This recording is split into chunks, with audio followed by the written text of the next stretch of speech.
No. Now you get it. What would you think? Yeah. Did you hear video from a couple days ago? A long video, days ago. Yeah. Watched them from the Memorial Page. I know.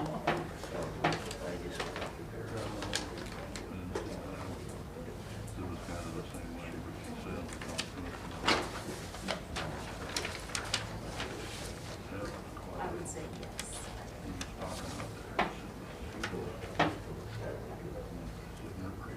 Yeah. My name is on the screen. Did you highlight something there? Yeah. You're the only visitor in the free prize. Okay.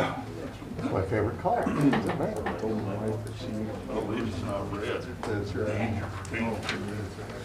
I couldn't hardly read that. I went up there and jumped her and read the bigger font. I'm gonna have to get my cheater. I brought it along just in case. Hello, how are you? I'm good. Good.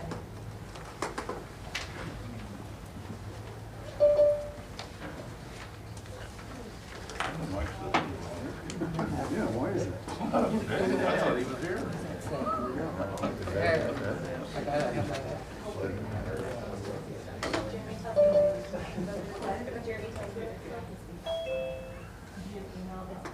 Good one.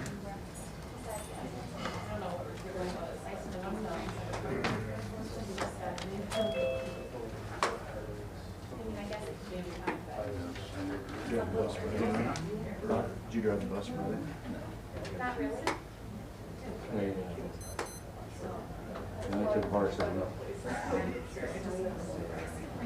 they asked me, and I was like, Okay, sorry, I'm like eavesdropping. really? We're leaving at 9 a.m. Right. I don't think that's allowed. I was like, we can do that. State law requires this body to announce at this time that a copy of the current Open Meetings Act is at the back of the room or it is accessible to the public. Weiss. Yes, here. Sisson. Here. Dermott. Here. Gibbons. Here? Harrington. Here. Euchre. Here. Johnson. Here. Smith. Here. Okay, thank you. Appreciate everybody coming here. We don't normally get that much attention here. This is a big deal. The reason we're here tonight, we had a health board meeting last week, and it was recommended to the health board that we recommend to the city council to approve the mask mandate. So that's why we're having a special meeting tonight. We are going to give people the opportunity to talk, speak up. We would like to have the people approach the table at the far end, say your name, tell what your concerns are, and we'll let somebody else speak. So, any questions? We are on Zoom, so I am going to open it up to public meeting. Who would like to be the first to talk? I brought people with me, so I'll go first and empty some seats. Sit. Sit, stand either way. Mike King, Ward 3. This is my son, Benjamin. I just want to say a few things to you guys today. Since I've had COVID, I can't ever remember what I'm going to say. So I wrote a few things down, which, as my COVID thing is, I did remember. Okay, first again, I'm Mike King. I know most of you. I just want to tell everybody how I got sick. I was at work. Oh, first of all, me and my wife had a plan. I work at YRTC in Garney, and we had COVID in the last week of February. So we were one of the first places in the state to have COVID. So I've been wearing a mask since February. And it wasn't mandated at that point. And, but me and my wife made a plan. I was probably the most at risk to get COVID, and so we made a plan. I'd like to tell you how I got sick. I worked with 5 guys. I have one guy that was a complete denier, doesn't exist. And he decided he was going to travel to Tennessee. He went to Tennessee, his family had COVID, he brought it back to us. Why did I get it? I've been wearing a mask since February. I got complacent. I think I remember even telling my wife somewhere in June, I said, you know, in July, I'm gonna stop wearing a mask because it's horrible. But I didn't. I listened to the better 2/3 of my wife, and I kept wearing it. But right before, I had it a month and a half ago, I went to lunch and I took my mask off to eat lunch. And I was talking to my coworkers and we're sitting at the same table. Oh, these guys are safe. They're my coworkers. They're not going to put me at risk. The one that was a complete denier, never wore a mask, got us all sick. He was the first one sick. He didn't tell any of us about it. Another coworker got sick, another coworker got sick, and then finally he goes, oh yeah, I have COVID. And I'm like, I already knew because I've been out a week out of work. But that's how I got COVID, from someone who just didn't believe it was real. Okay, the plan I talked about, me and my wife got together, made this plan. If I got sick, I was the most at risk. I'd wear masks, socially distance. I was capable of going to my in-laws' basement. We had an apartment down there, and I stayed down there. Whenever I had interactions with my family, my sons, when they brought me food, we all wore masks. Nobody else in my family got it, because we all wore masks around each other, and no one else in my family got it. I can tell you how I felt. I was sick for probably a solid 13 days. You know, with fevers, chills. I thought I was going crazy because of the fever. People ask me to describe it. I describe it as the flu, but not quite. Mono, and then just getting hit by a truck. All 3. But the plan kept us safe. But I want to tell you what goes on now. I'm a month and a half out. I still can't think clearly. I forgot my best friend's name. I remembered it eventually. It's like my brain is being rewired. It took me 3 different ways to remember his name, but I finally did remember his name. You shouldn't do that. These are the after effects that COVID has. I still have my heart rate. It's going really fast right now, but I don't think that's because of that. But it will drop down to like 50 beats per minute. An hour later, it'll be 100. Some of you guys might think, oh, you're just getting old. I'm not getting old because before this, I was playing tennis with my kids, playing baseball with my kids. I was out there, I was pretty active. Yeah, I can eat better, I can do this, but I thought I was relatively healthy. But it hit us hard, hit me hard. We protected our family. And I think if we all wear masks, we have a mask mandate, we can spend, and this is what I say, if we have a mask mandate in town, we're able to shop in town. And I ask you guys, would you rather spend your money, your holiday dollars, downtown, or would you rather spend them at the clinic? So, thank you for your time. And Mr. Smith, can I ask you a question while you still have the floor? Sure. King. Or Mr. King, what's your name? Mike King. Mike King. Or Mike King. Yes. Can I ask you a question while you still have the floor? What is the size of virus particle of coronavirus? What's its particle size? To excellent, people that have that knowledge. And I have one other 96. question. What's the particle size of the mask you're wearing? Like what size holes does it That actually is have? not my expertise. Okay. Is it yours? I'm involved in MSHA, which is mining safety hazard. Okay, and so we your do- accreditations are? That's not relevant for the current Or forum, but I your can tell questions are you. not relevant. Have a nice day, sir. Thank you for Okay. your time. Thanks, Mr. Thank King. you. Quick question for Mr. King. Yes. That's a heck of a gray beard you have there. Thank you. Would you tell us how old you actually are? No, I'm 45. 45, thank you. So, you guys have time for something very quick, or is it one per? Make it real quick, 'cause we have a lot of people here. Very quickly, a lot of People out in the hall. I'm here to tell you that you should wear a mask. My grandma is at a high risk and I worry about her enough already. I also want to see my friends, and I'm sure if you have children, they do too. For crying out loud, I had my birthday at a drive-thru at Comic Con. If you don't wear a mask, we might be in this pandemic for a few years. For children, it may be a dream come true or a nightmare. Don't get me wrong, not going to school is kind of fun, but we can't go on vacations and fun centers. No friends being played with, and no vacations being went to. So please, wear a mask and stay safe. We'll be in the pandemic for a long time. My name is Benjamin King, and please vote for wearing a mask. Thank you. Good job, man.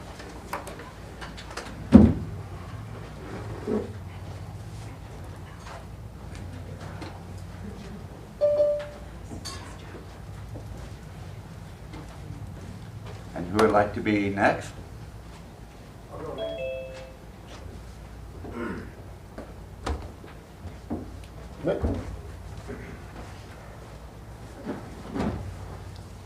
Well, my name is Brandon Hauser. Some of you may know me, some of you may not. I've been here all my life, grew up here. I'm 31. I've had personal experience with the coronavirus. My wife, she had it. Okay. She was told to go home, wear a mask, seclude herself, everything, yada yada. I have 7 people in my house. Nobody wore a mask the entire time. Nobody isolated themselves. Everybody got tested. Everybody came back negative. Everybody. Every single person. Okay? Now, if this virus is so scary that we have to shut down the entire world, don't you think that we'd have a little more caution of where we put the mask? I mean, I see masks blowing around on the street all the time. Right? Shouldn't we have like little bins that you put the syringes in or something like that? Biohazard. Yeah, like, don't make a lot of sense to me. I don't know, the gentleman in the back said something about the particle size, and I have a printout right here of the Is it particle 70 size. to 90 nms? It is. Thank you. And here's like a reference of what a mask and the coronavirus actually looks like.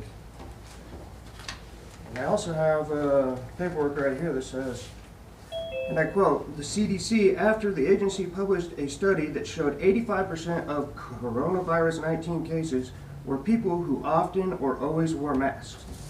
Okay? I have that paperwork right here too. And I have references for all of these. Came from the CDC. Like, I'm not here to cause any problems or anything like that. I just am here because I believe that it should be a right, not a mandate. Like, we're all citizens of the United States, we're all free people, and we should all have a choice of whether we put a mask on or not. Yes, sir. Constitutional rights and a constitutional That's all I have to republic. say. Thank you for your time. Thank you, Brandon. And I know it's on record if you want to check into my wife having coronavirus and mono at the same time. And I kissed her every single night. We have a lot of cases with COVID-19 in my block and I'm around. just telling you my personal experience and what I've researched. I don't know if you guys want any of this paperwork. Please, thank you. Thank you. Leave what you can and keep what you have. Who would like to be the next? I don't know, there's copies of quite a few of them. Thank you, for Brandon. coming. Thank you.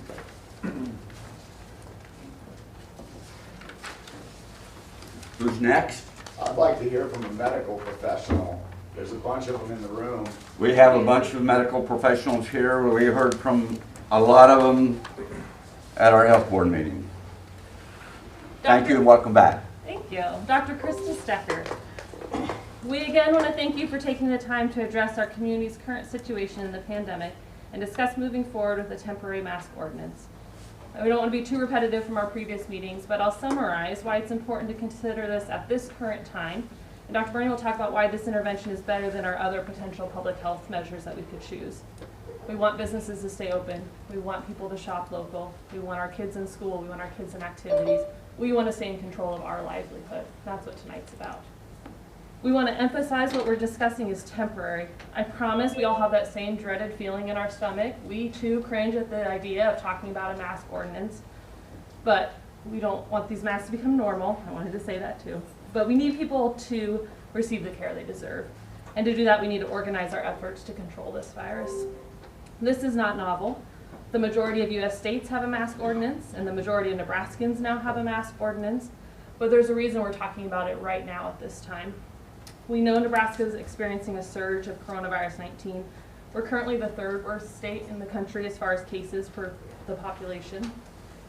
In November, the large health systems in our state started to speak very frankly to the media about the surge we are experiencing, warning about the potential for needing to ration care and that our cases were increasing at an unsustainable rate. CHI, Methodist, Nebraska Medicine, Bryan Health, they've all been very vocal about this dangerous situation.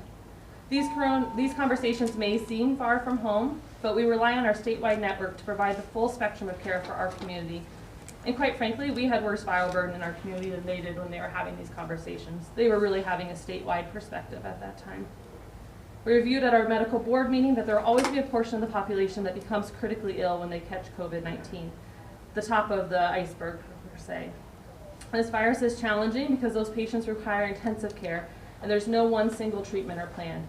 Those patients need skilled physicians, nurses, anesthesia providers, respiratory therapists, physical therapists, the whole team. And those team members need the time and the energy to provide that highly individualized care. This cannot happen if we overwhelm the system. Now I'd like to take a quick minute and remind you how incredible our healthcare system is here in Nebraska, especially when we talk about infectious diseases. A few years ago, when an American was infected with another highly infectious and often lethal virus, Ebola, he was flown to Nebraska for his care. The next few Americans that needed similar care were also brought here to Nebraska. When in February, at the beginning of this outbreak, there was a cruise ship stranded at sea because they were experiencing an outbreak of a novel virus, coronavirus 19, those Diamond Princess passengers were brought here to Nebraska, where Nebraska also oversaw the national quarantine unit. If you read the fine print on many of the therapeutics being given emergency use authorization, Nebraska Medicine participated in those trials. If you follow national news outlets, in just the last week, I've seen Nebraska Medicine talked about at NBC, MSNBC, Face the Nation, National Public Radio, The Atlantic, and the New York Times. I share this both to celebrate the incredible resources we have in our state, but also to make another point. Dr. Kelly Cockett, who is a double board certified infectious disease and in critical care, so arguably one of the best trained physicians in our state, she said this really is the stuff that nightmares are made of. Dr. Angela Hewlett, the medical director of the biocontainment unit at Nebraska Medicine, said the situation is dire and that we're on an absolutely catastrophic path. They did not say those things when they were speaking to us in February, March, April, May, June. This is recent statements. It's not dramatic or sensationalized news reporting. It's not pandemic fatigue. Our state took a significant turn for the worse 4 weeks ago. 2,000 of those healthcare workers from Nebraska Medicine signed a letter last month pleading for our help as local citizens to flatten this curve. This virus is tricky. The patients in the ICU require twice as much attention and their stays are much longer, about 3 times more than the average. This contributes to our hospital bed shortage. If we exceed our state's ICU bed capacity, then we'll experience both a horrible loss of life from not only patients with coronavirus, but also many of the other serious health situations that continue despite the current pandemic. For example, we have the capability in our state to reverse certain large strokes. They can actually go through your blood vessel, up to your brain, physically remove that clot, and reverse that stroke. You can imagine minutes count, seconds count. A neurosurgeon or interventional radiologist cannot perform that procedure for you unless you have an ICU bed to care for you afterwards. You need extremely close monitoring for that to be successful. You can also imagine that the time spent waiting in the emergency room as urgent phone calls are made to multiple hospitals across the state, or as we're coordinating for flight or ambulance transfer, both of which are understandably busy right now, then that time lost results in real consequences and potentially death. As a panel of healthcare providers, lawyers, ethicists have met in Nebraska, they've established guidelines for if we have to ration care. This would be guidelines for if, hopefully never when, we would have to decide which patient gets admission to the hospital, which patient gets oxygen, which patient gets a ventilator or dialysis, or who gets removed from these modalities for another patient. You can imagine how horrible it was for those providers to sit down and have those conversations. And it goes without saying how devastating it would be if we ever had to use them. Now you'll notice that we did not spend our previous meetings sharing tragic, horrible, scarring stories from our community. First, that's because our community's privacy and trust is incredibly important to us. Second, it's because we thankfully have not experienced many of those delays in care here, at least not yet. We absolutely have people in our community who are suffering greatly from this virus and from the secondary consequences. Their stories mirror those that you have heard on the news. You're aware of what destruction this can cause, and every one of us healthcare providers here have lost patients to this virus. Remember, the region we care for is much larger than just Holdridge. I'm personally working to break the habit of saying when things return to normal, because for so many, normal will never exist again. They've lost loved ones, businesses, milestones they expected to celebrate, parents they expected to hug again on this earth. It's all very easy to be accidentally insensitive if we've not personally experienced the same tragedies. The last thing I want to mention regarding this current surge is about staffing. We speak a lot about the healthcare worker shortage, especially the nursing shortage we have in our country, and that's true for Nebraska too. This is exacerbated in these difficult situations. Early on, we could fly planes of healthcare workers to the areas of outbreak. We set up field hospitals. We had floating hospitals from the Navy. But now with the regional surge, those healthcare workers are occupied in their own communities. The second conversation with healthcare workers, the one we don't talk about much, is what if we overwork our staff to the point they choose to leave, to work in a different industry, or their mental health makes them unsafe to continue. We could quickly find ourselves in an even more dire situation if our staff continue to work in difficult conditions, and then when they leave the hospital, see a community who is seeming to ignore their part in this, or worse, claim this is a hoax or an overreaction. Please let me reassure you and remind you that we have incredible staff in our community, and I have not heard any murmurings along these lines. We have phenomenal team members with Nebraska work ethics who want nothing more than to do their part and get our community through this. But if we had to use those rationing care guidelines, it's an absolute possibility. I've become a broken record the last few months, saying again and again that this virus does not have a brain or a set of legs. The virus only spreads if we allow it to. As a community, if we have uncontrolled spread and suffer from this virus, it's because we are choosing to allow the natural course. I actually personally see these facts as reassurance, as I do not lay in bed at night anxious that I'm personally going to contract the virus. We know how the virus spreads and we know how to prevent it. We cannot continue this current trajectory. If you did your research before this meeting, you will see that our state hospitalization numbers and case numbers have taken a turn for the better.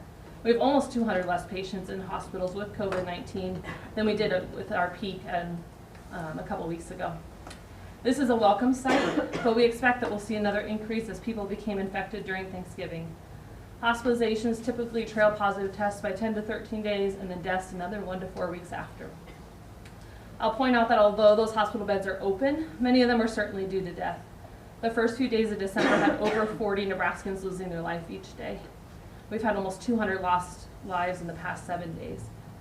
So yes, those beds did open up, but it's likely that many of those were occupied by people first hospitalized at the beginning of this surge and that have now lost their lives. This time of year will inherently be challenging as the weather changes, as we're indoors more, as we celebrate holidays, and unfortunately as we have another influenza season and we'll need space in our hospital for some of those patients too. That's why we're talking now about a mask ordinance. And Dr. Burney has a few comments about why mask ordinance, not another intervention. Thank you, Doctor. Thank you, Jeff Burney. Just going to jump on and say a few things about masking, how Dr. Stecker said her words. Why masking? So, why masking? Why not try some of the other public health measures that other regions are using? We could make schools virtual, or issue stay-at-home orders, or close businesses. But we all know that those measures have much, much greater consequences, secondary consequences, and likely aren't even as effective. Last week, we started seeing patients in our acute care clinic. Sorry, I'm getting old, I gotta use my cheaters. We started seeing patients in our acute care clinic who spent Thanksgiving with family. Mom felt well during the celebration, but 2 days later developed COVID-19 symptoms. Now, many other family members are beginning to develop symptoms, which illustrates why mask ordinances are so effective. Most people in public without masks are not trying to be malicious, but you typically start being infectious 2 days before you have detectable symptoms. This is why we need to be covering our faces when we're around people outside our households. We can't rely on symptoms or known exposures. Many regions have been universally masking for a time now, and it's been shown again and again that they have lower levels of viral spread and therefore lower hospitalizations and deaths. Our students are the best example of this success. Our students have championed this from the beginning of the school year. There have been very few youth in our community who have contracted this virus. Our schools missed no days of class. Our sports continued uninterrupted. The majority of the time missed from school this year was because of parents contracting the virus and therefore their kids having to remain home as a precaution. Now let's talk about mask safety and effectiveness. Speaking about masks themselves in a little bit more detail, we can all tell you that we don't enjoy wearing these masks all day, every day. I used to wear this for surgery, for delivering babies, maybe an occasional Halloween costume, I don't know. But surgeons, anesthesiologists, and dentists have been doing this for a long time and suffered no ill effects. Breathing is both the inhalation of oxygen, but also the exhalation of carbon dioxide. Many people have measured oxygen levels while wearing a mask, and it does not change. If we experience shortness of breath, it's much more related to anxiety or some claustrophobia with the mask than it is to actual low oxygen. Also, the style of the mask makes a difference. There are absolutely masks out there that are more comfortable and take less effort to breathe through than others. People have questioned if face coverings are dangerous because you can trap that carbon dioxide. University of Maryland had a respected study that showed masks allow adequate airflow, and this is not an issue. What about those with lung diseases that can make them feel short of breath, or community members who wear oxygen? Is it dangerous for them to have a face covering? Our local pulmonologists feel the exact opposite. If someone is predisposed to severe COVID-19 because of a lung condition, then they need a face covering even more than others. Now, that does not mean that we do not have sympathy about how uncomfortable a mask must be. We do sympathize because we wear them 12 to 14 hours a day, and it's not our favorite. But while we're at the peak of this surge, it may be time for some individuals to call in a favor from a friend. Let them do their grocery shopping or other activities that would require prolonged face coverings if they don't tolerate. Truly, there are no inherent risks to wearing a mask and no contraindications. So again, we're talking about a temporary measure to help us survive this surge and to help everyone keep their livelihood. Let's help keep these kids in school. Let's help keep the businesses open. Let's stay in control of our own public health measures, because if we continue to repeat November, then we're at serious risk of state leaders or even national leaders imposing their ideas for virus control, and those may come with much greater risks. Thank you for your time and serious consideration respecting the Health Board's recommendations to enact a temporary mask ordinance. Have a question? Yes, sir. So if masks are so effective, when people are isolated inside the hospitals and they can't have any visitors, wearing masks or not, why is that if they're not effective? Masks are not perfect.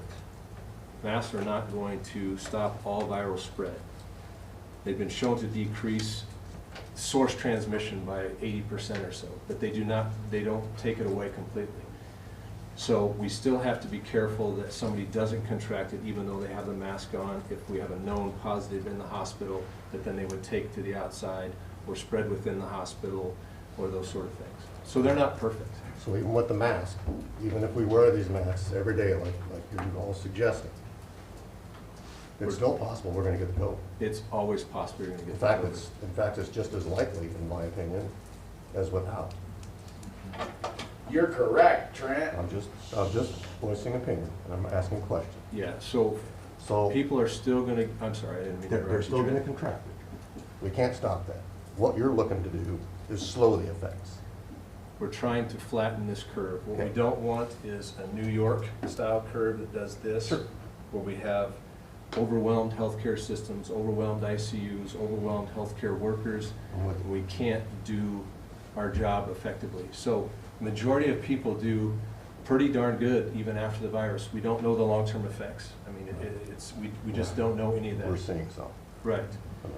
But if we can flatten that curve and be able to take care of those patients better and do our job, the oath that we took to do is to take care of people, then we're just trying to make it better. We're not, it isn't perfect, you know. All we're trying to do is take this curve and do this with it so that it's not like that, so we have less death. Understood. Another question. Kearney Medical Center. They have, I don't know if you know this, maybe you can tell me more about it.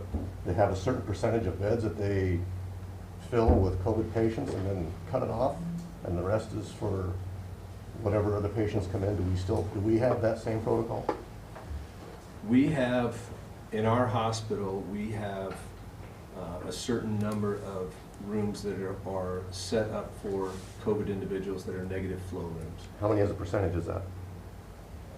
And then how many ICUs do we have? In our True hospital, ICUs. we have 4 ICU beds in our hospital. ICU beds, Yes.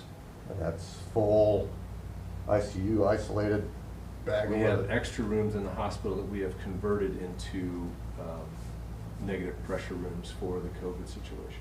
And those are the CSUs or SCUs? Is that what you're Well, referring to? ours is technically an SCU. Mhm. We don't have, You again, don't we're have a an critical ICU. access hospital. But it's really, it's not so much even about our hospital, it's about the whole system as a whole across Nebraska and nationwide ICU beds. You know, even the university has more beds right now that I think it's difficult even finding staff. Sure. You know, there's a shortage of those, so if we overwhelm the system, that's our concern. And we just want to be in charge and help out this community by trying to do something before someone else tells us or shuts life down like they did back in February and March and send kids home from school. And Understood. Okay, so let's get on that subject while we're there. February, March, shut school down. Kids are out of school. Now we have a state-enforced mandate. Everybody wears a mask. Businesses are shut down. Nobody in, nobody out. If these masks are so effective and shutdowns are so effective, why wasn't it stopped in May and June then? When was there a statewide mask mandate? Well, when we were all shut down in town here, nobody could go in a restaurant without a mask on. Oh, I'm sorry, I thought you said there was a mask Food to mandate. go, no, I'm just saying statewide, don't do this and don't do that. So if they're that effective, I can't speak to the state's policies. why didn't they have the effect of what they thought they were gonna have, and now all of a sudden everything's escalated again, which we knew there was gonna be a second wave of this thing, even after doing all the masking and all the can't go into this business, can't go into that business, and then we tried to get everybody a little money, so if you buy a little bit here, we'll, PCDC matched 3 times the dollars on that, which was very cool, great support for all our community, but we can't do one of those again, even as a mask recommendation, in my opinion. We're in the holiday season right now. I've got texts like crazy about people that are gonna go shop in other towns if they gotta wear a mask to come and shop in Holden. They're afraid of it. They don't wanna wear the mask. Some of them say that they believe it's their right to not wear the mask. I understand there's people that are at risk, and that makes sense. By all means, those people wear a mask. Love up, whatever you gotta do. My concerns are that I've done a lot of research on a lot of this stuff. Not as much as you guys, I'm sure. But the things I've read tell me case studies of people wearing masks for an elongated period of time develop a 20 times greater chance of contracting an illness if they take their mask off, because they haven't had the time to have the functions of the body and work through the immune system. Our bodies work a little bit at a time, you know. We need a little bit of sickness here, a little bit of sickness there to help overcome. Our immune systems overcome this. Well, if we don't get it, we'll never overcome it. And when we do get hit with it, it's going to be devastating. And no matter what the sickness is. Now, I noticed flu cases are down 98% this year. Why is that? Everybody's wearing a mask. Well, if they're down 98% because everybody's wearing a mask, why is everybody getting COVID and dying from it? They're all wearing a mask. Not everybody's getting COVID, not everybody's dying from it. Yes, I'm getting mixed messages as far as. I think we'll see an improved flu season because of social distancing, because of people, you know, being more cautious about things, and because of mask wearing. that's our hope. It'll be interesting to see how those studies turn out. That I mean, would- yeah, that would be I helpful. don't, it's difficult, this doesn't come without trepidation on our part either. I mean, we understand, there's economic impacts on everything, there's different things.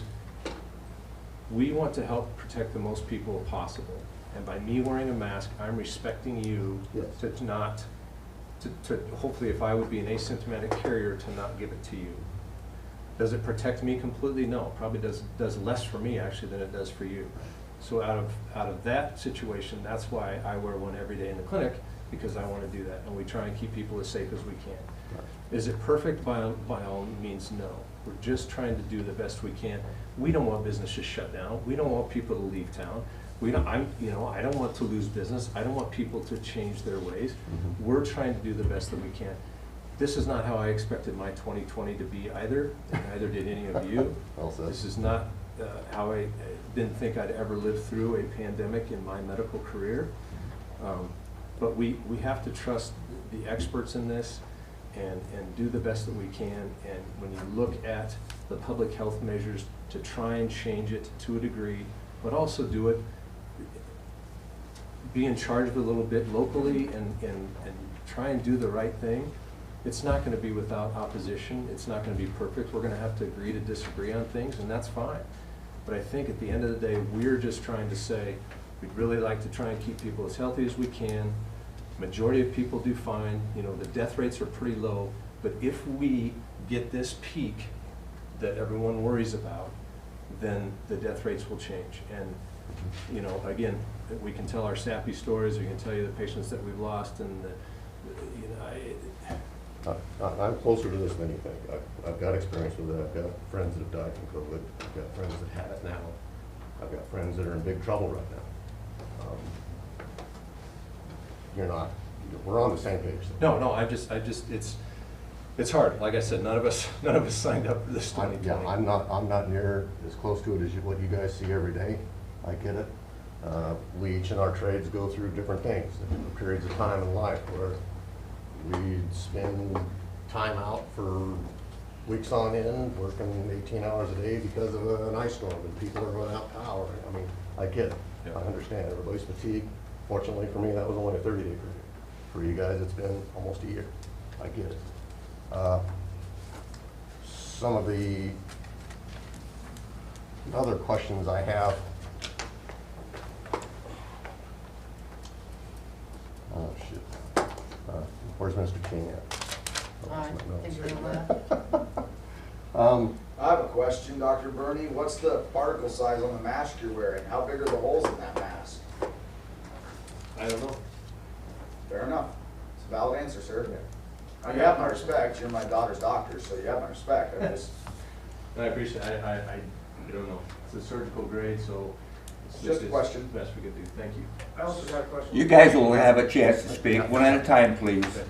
So I have one more question.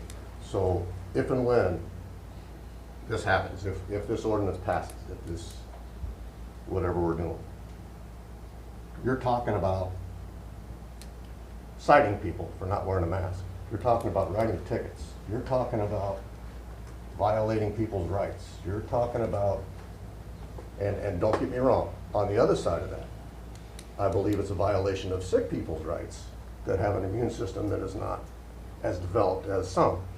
We're violating their rights by not wearing the mask. So as a volunteer, when I do my work every day, sometime that responsibility is going to have to come down on the human being as an individual.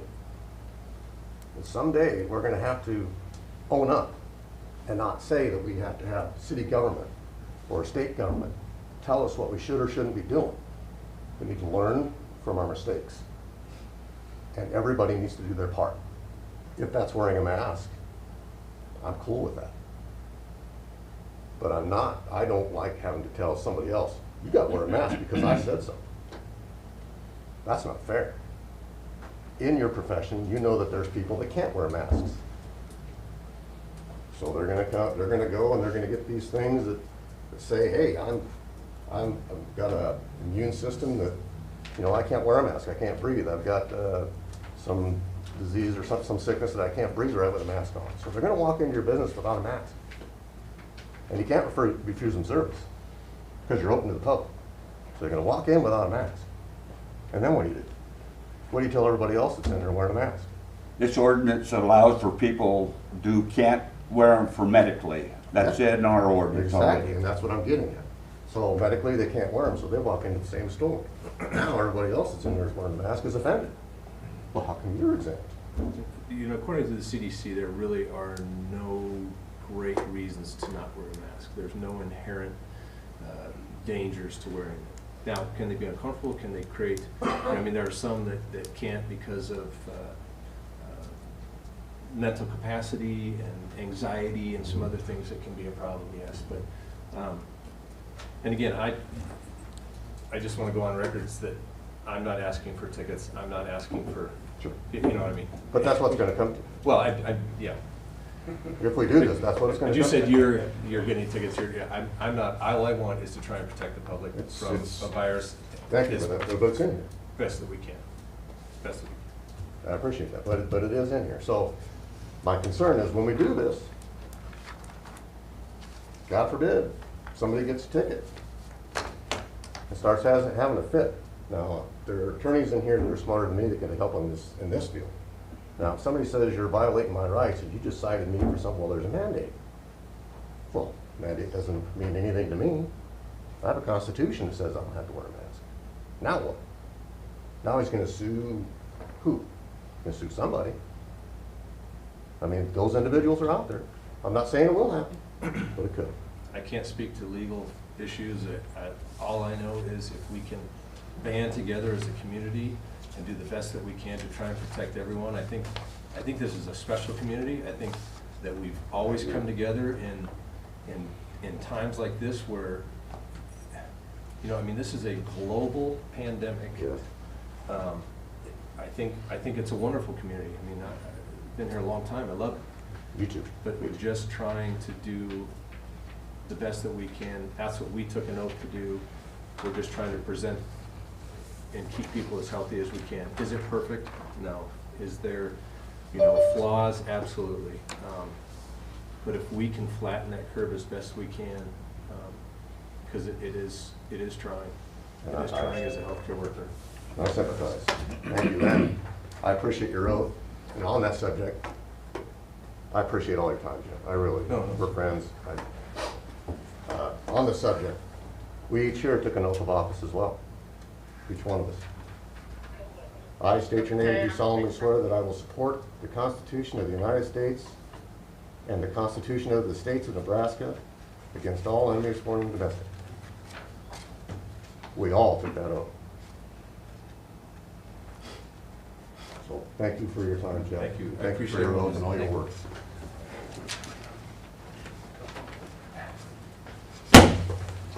Can I take this off?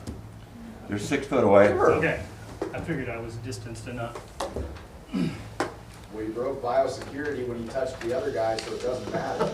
Okay.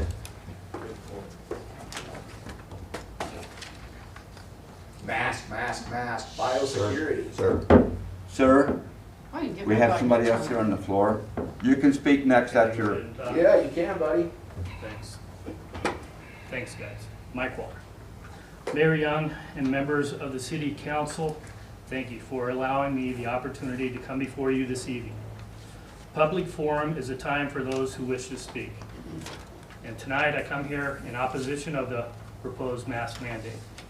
For those of you who don't know me, I'm Mike Waller, a lifelong resident of Phelps County, a member of the Board of Education, currently serving my final 16th year of service.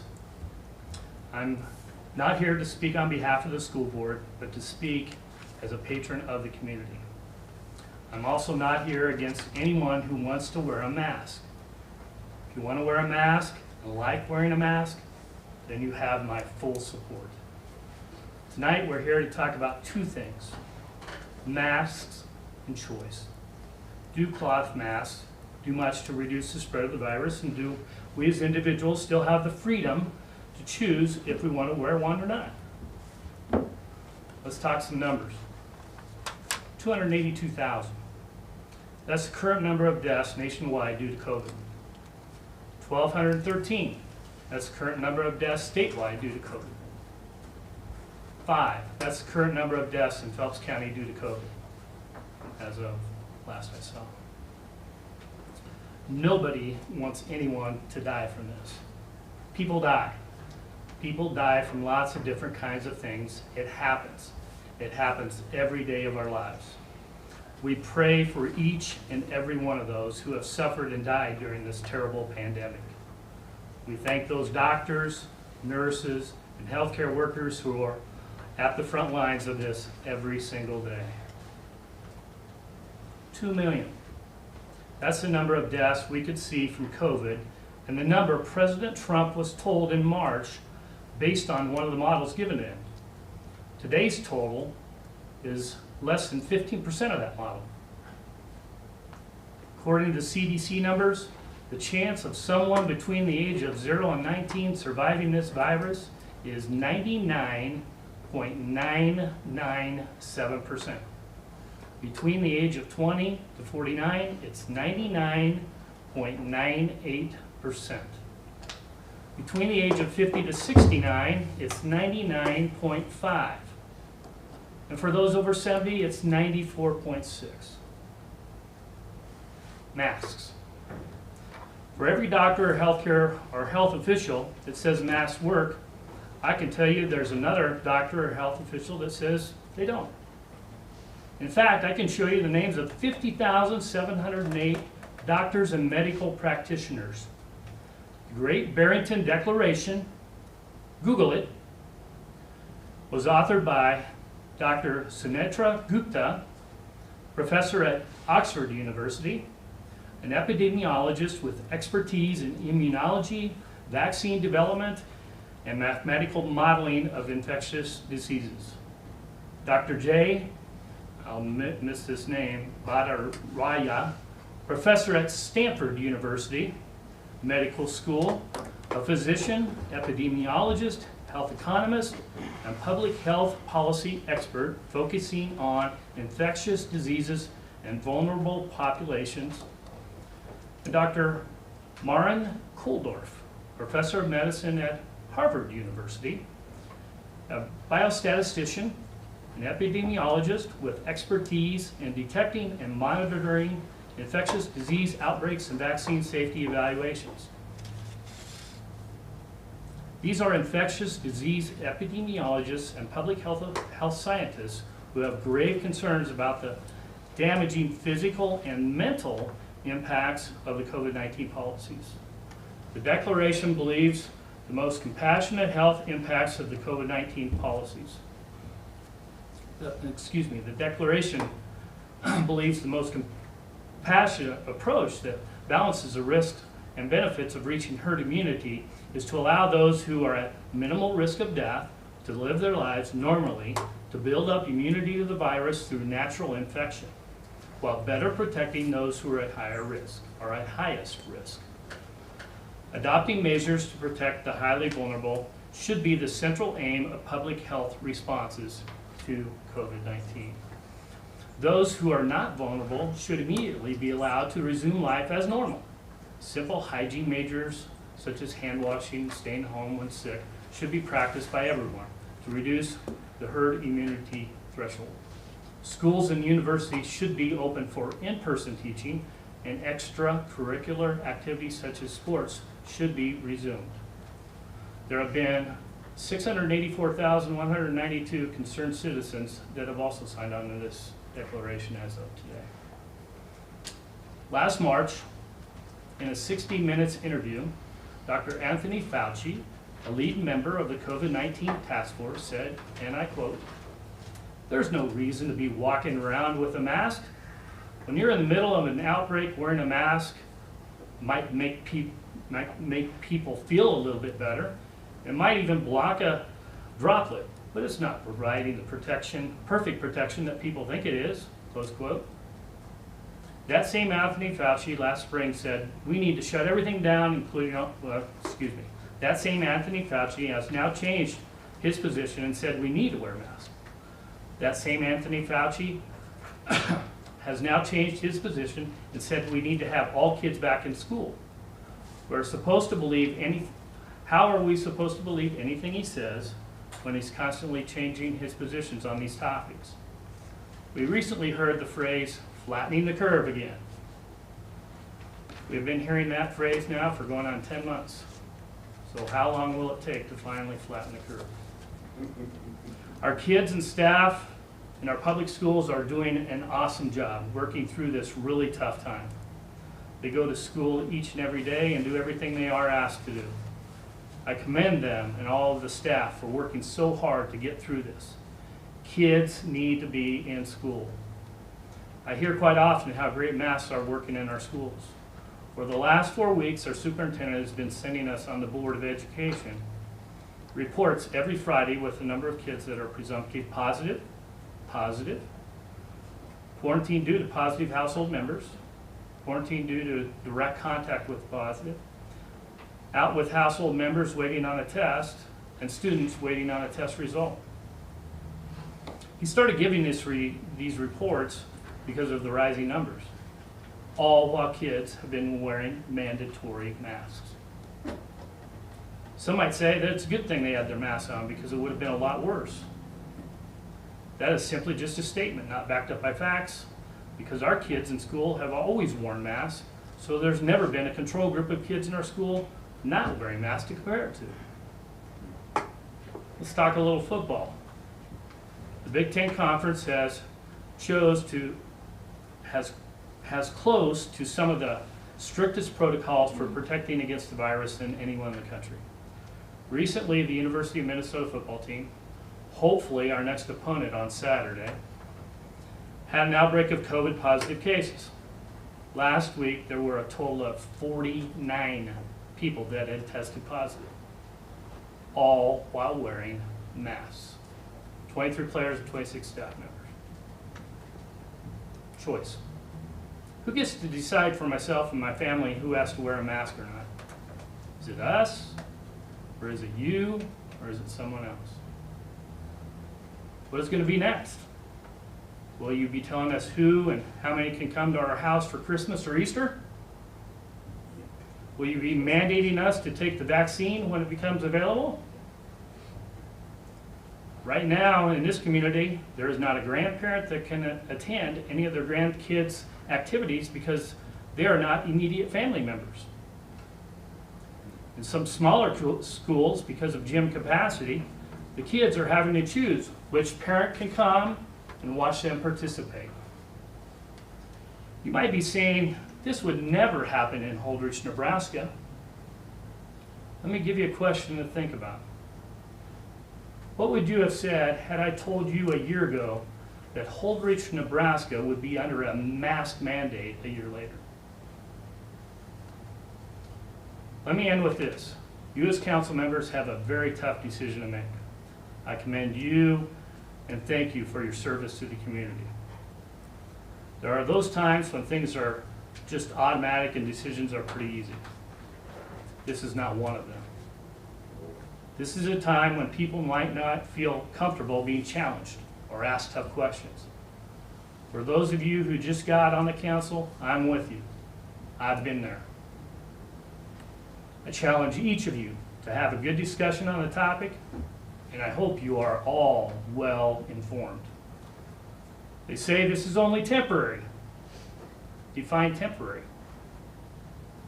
What is going to be the determining factor or factors that take us out of this mandate?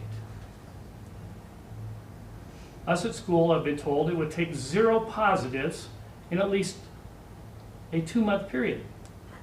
Think about that. It takes courage to say no to this motion. It takes courage to table this motion, get more information or public input. In the end, because of this process, and because we still have the opportunity to speak in public, we'll learn something from this. We'll hopefully all come together as a community, like we always do, and be better for it. We're Holdrege, Nebraska. Thanks. Thank you, Mike. You bet. Thank you. You bet. Okay, I think the gentleman with the cane and the hat, do you want the floor next? Sure, my leg hurts, I'll come up and give you some shit. My name's Jess Lammers, and here's my issue. The table's dirty, anybody gonna clean it? Biosecurity. This is why masks don't work, because Americans don't understand biosecurity. Are there any Scrophus domesticus farmers in the room? Anybody farm pigs? No? Anybody farm chickens? Anybody farm eggs? Anybody have to shower in, shower out of a hog facility, an egg facility, or a poultry pullet facility? Anybody? So, as far as the medical professionals go, except for Scott Ersman, all the medical professionals in the room are correct. Masks have a valid purpose. They're not wrong.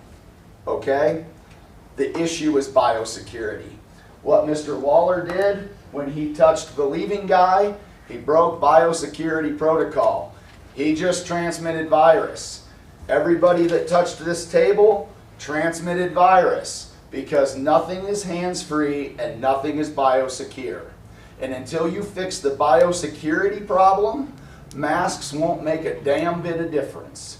The only thing masks do is make you feel better while violating my rights. Now, I know there's some lawyers in the room, and I know there's some attorneys who have specifically said they're going to help draft a mandate that is legally enforceable. I will file in federal court in Lincoln an injunction to stop your mandate. Please, word it appropriately or see me in federal court. Fix the biosecurity problem. Masks aren't going to do anything. Now, you know who I am, you know what the issue is. Here's my certifications. Mining Safety Hazard Administration. I deal with particle filtration. SCBA. Are there any volunteer firefighters in the room? Anybody?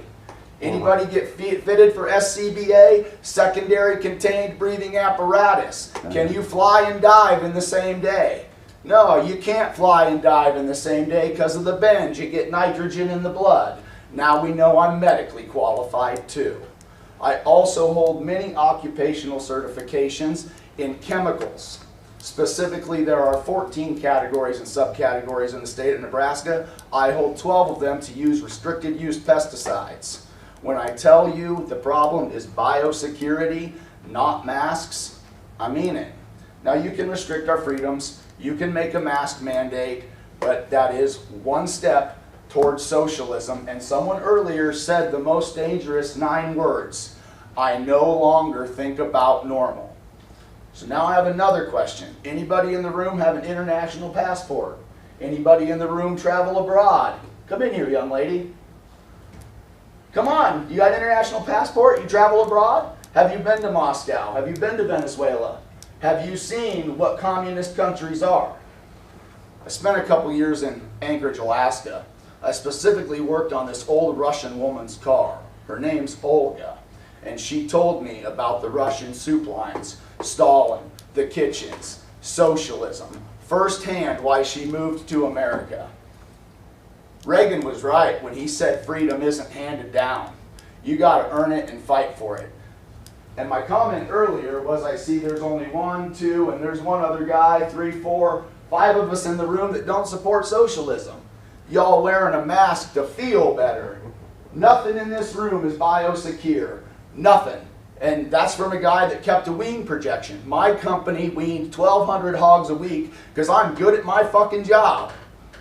What's your language? We're on TV. Hi, Mom. Okay, I kept my wean projection because I kept my hogs from getting sick, because I kept my biosecurity protocols. Wash in, wash out, scrub in, scrub out. Everything that comes in the farm comes through the biosecure door. It sits for 24 hours. It gets sprayed down with sanitizer. Does anyone in America understand biosecurity? Because the blank stares in everybody's face tells me no one gets it. And the surgeon, Dr. Bernie, already left. I bet he understands biosecurity, because if his room isn't biosecure, somebody dies and that goes on his license and his insurance. I bet he gives a damn. Thank you for your comments. Thank you, Jess. Have a good day, kids. Okay. Who would want to be next?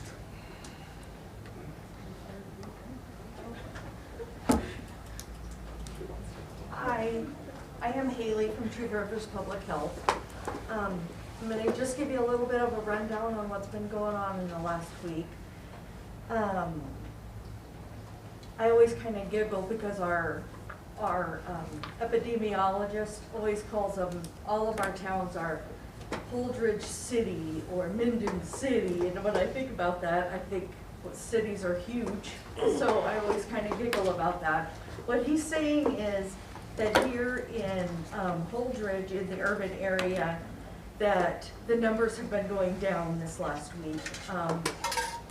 We're not for sure why that is happening.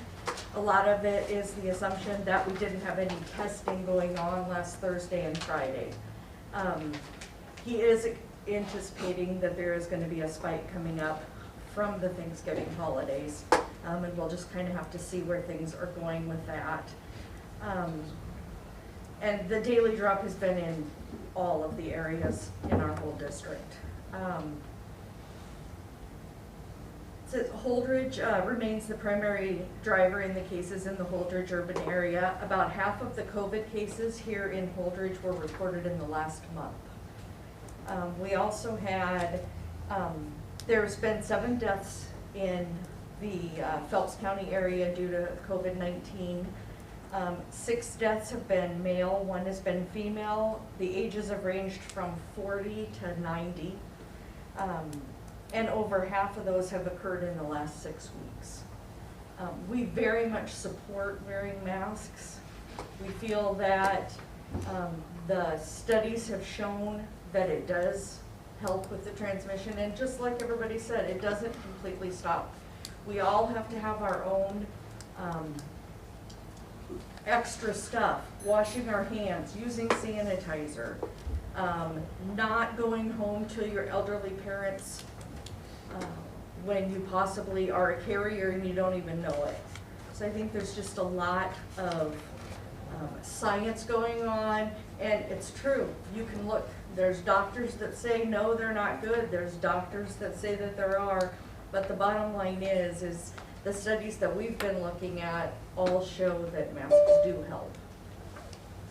That's what I've got. Any questions from anyone?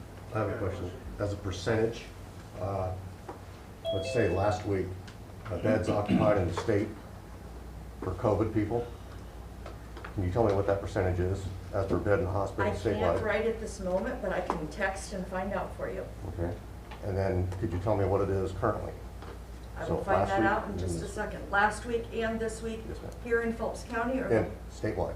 Okay, and we may only have that in the Tremors District, which is a 23 county area, but I'll text and find out. Thank you very much. Anybody else? I got a question.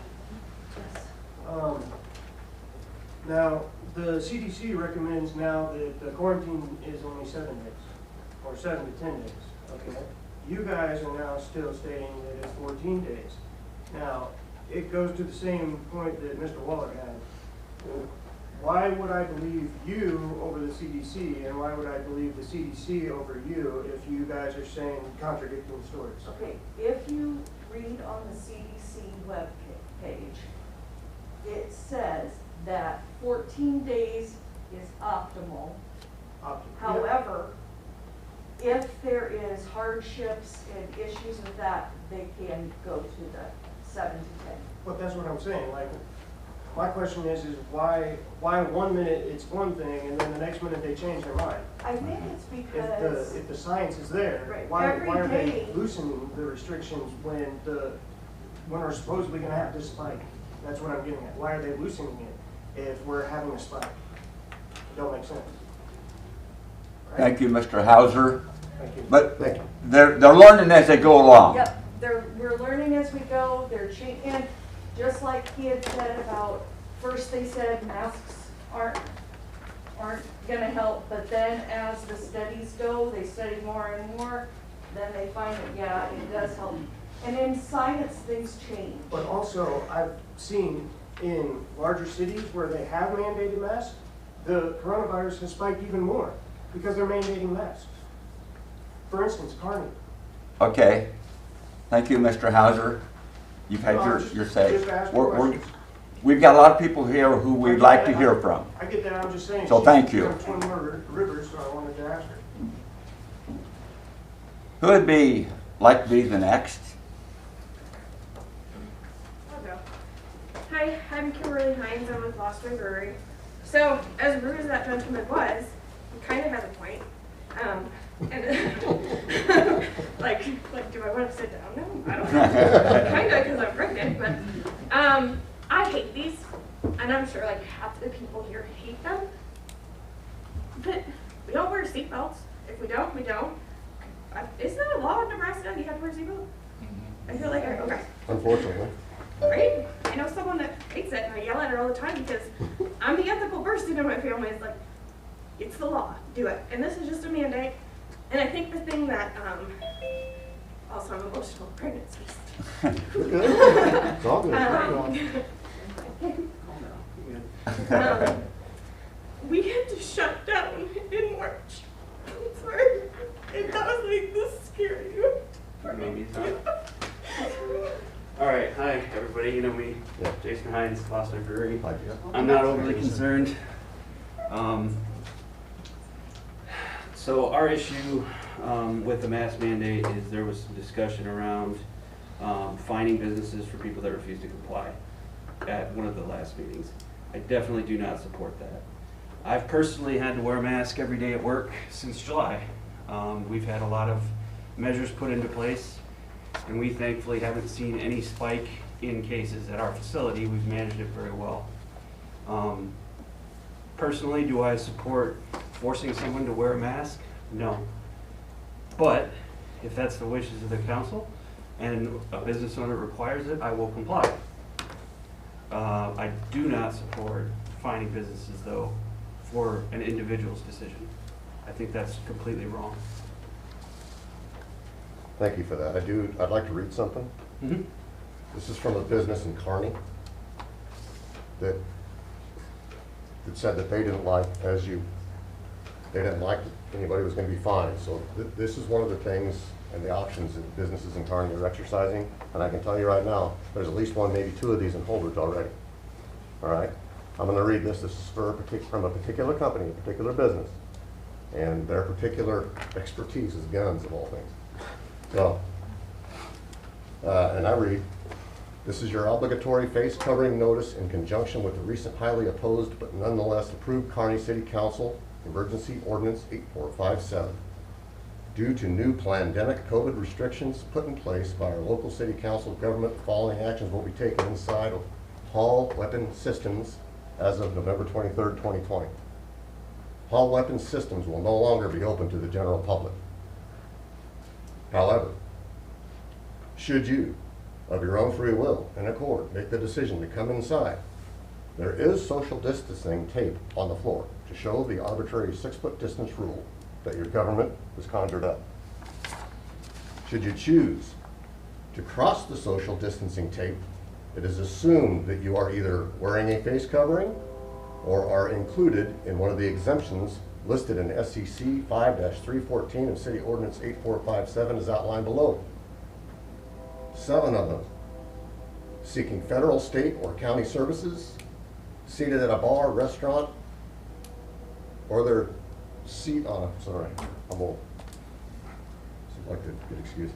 Seated at a bar or arena to eat a drink while immediately consuming food or beverages, is engaged in an occupation preventing the wearing of a face mask covering, obtaining a service or purchasing goods or services that requires the temporary removal of the face covering, is asked to remove a face covering to verify an identity for lawful purposes, is providing a speech, lecture, or broadcast to an audience so long as 6 feet of distance from the other individuals is maintained, or cannot otherwise wear a face covering because of a mental health condition, or a disability that makes it unreasonable for the individual to wear a face covering.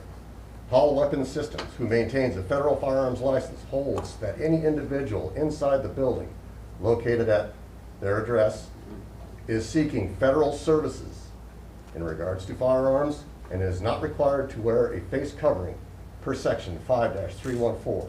Should you choose to wear a face covering in the store, you will be asked to remove it to verify your identity.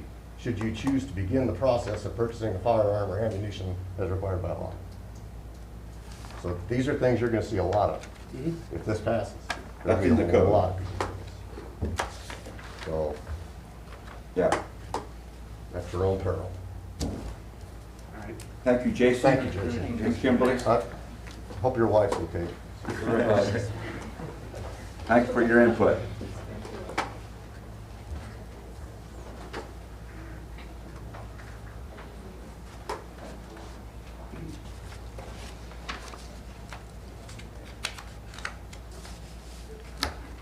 And who wants to be next?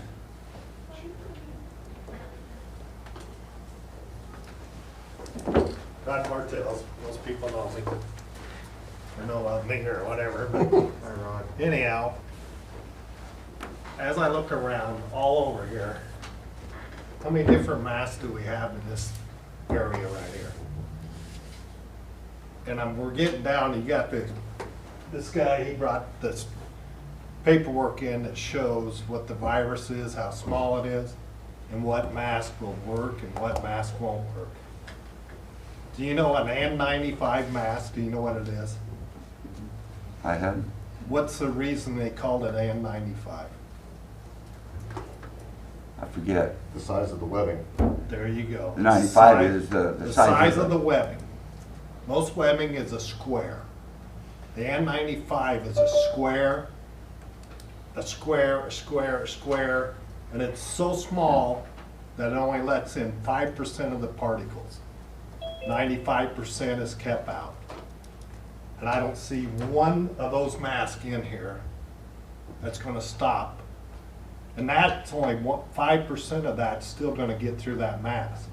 But these masks that we're all wearing, they're good for nothing. They will not stop that virus. You breathe in and out, and that virus is just going right through there, in and out.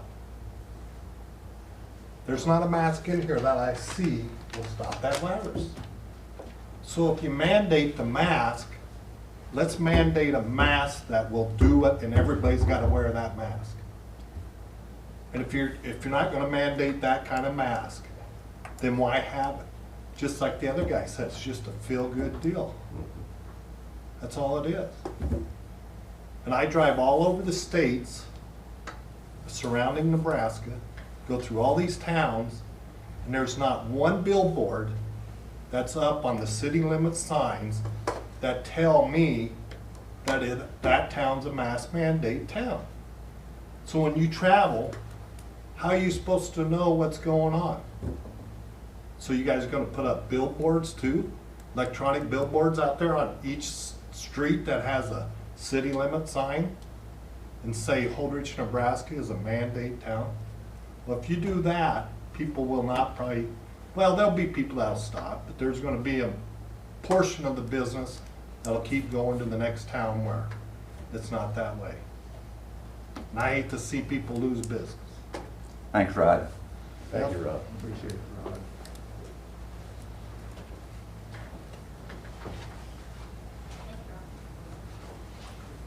I'm Zach Swanson. How's that? A lot of the points Trent brought up were some things that I was concerned with already. My biggest deal is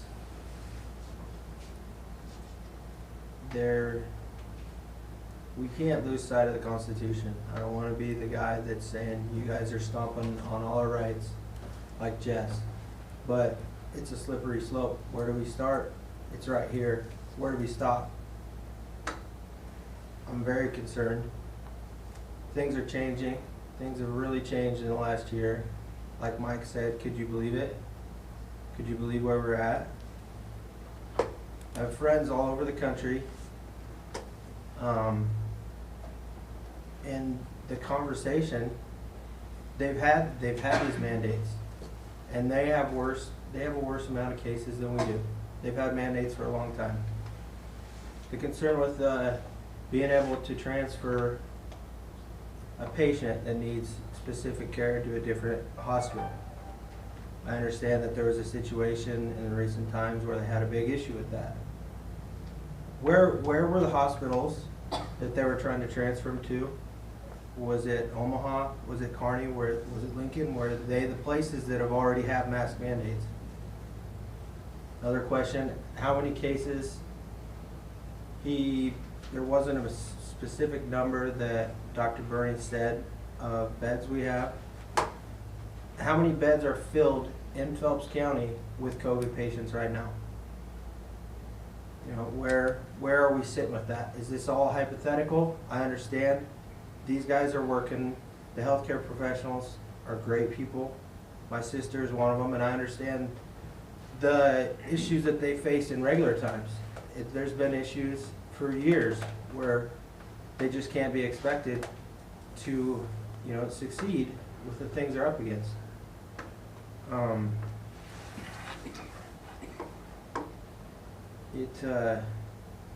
It's really concerning.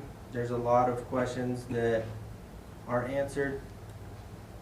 People mention that it's a feel-good thing. That's, you know, I agree with that. I agree a lot of us in this society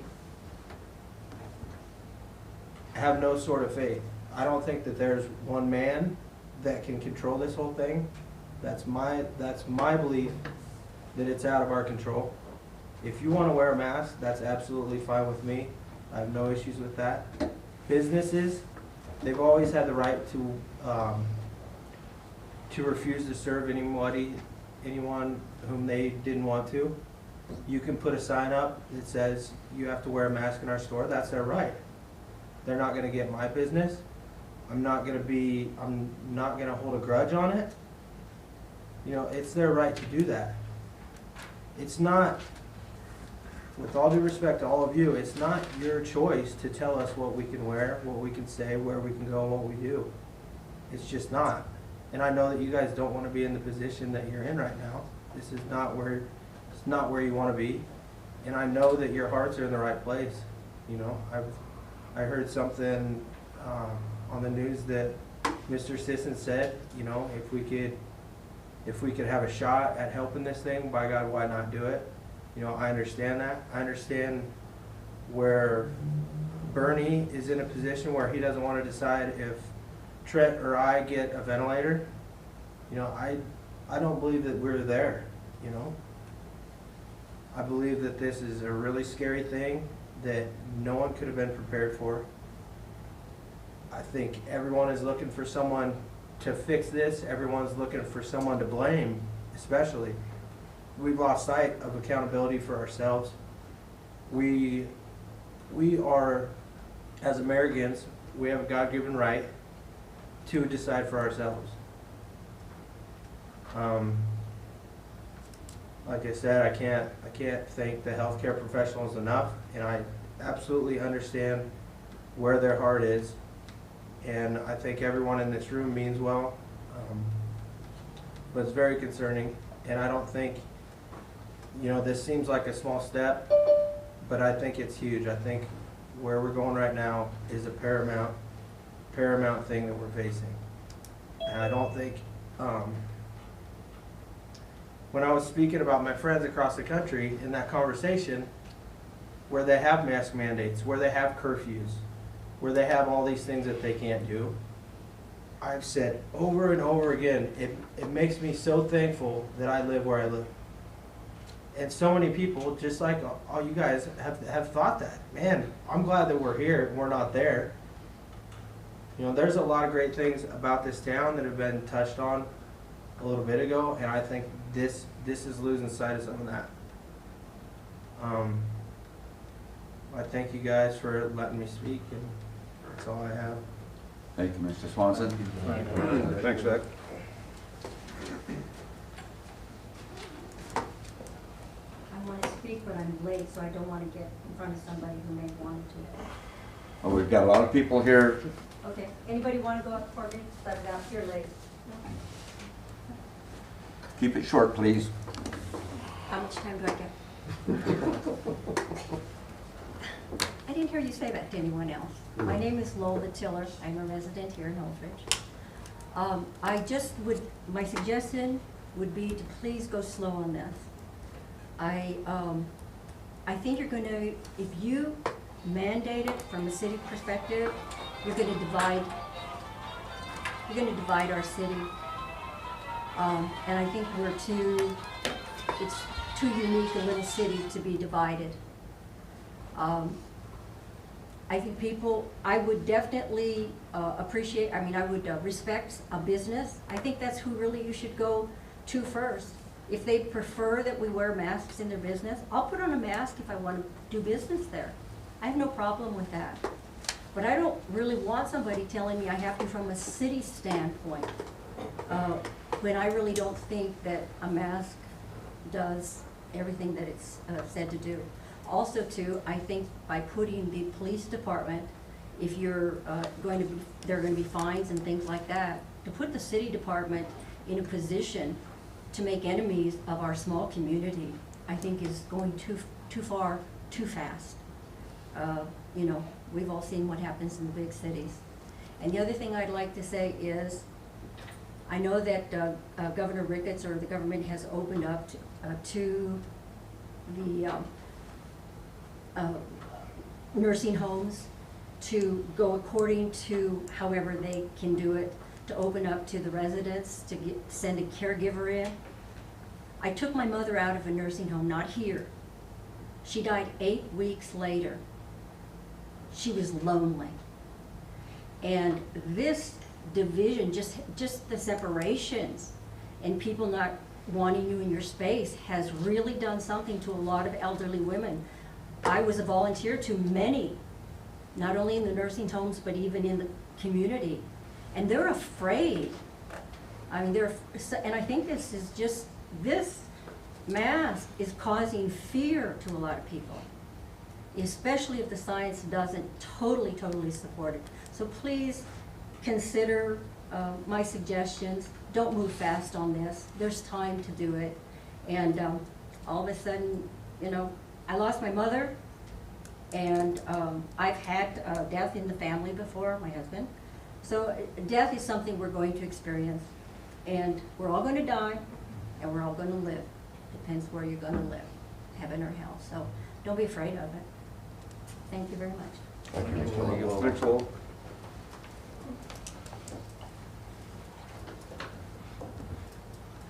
Somebody? I did find the hospitalization. Oh, thank you.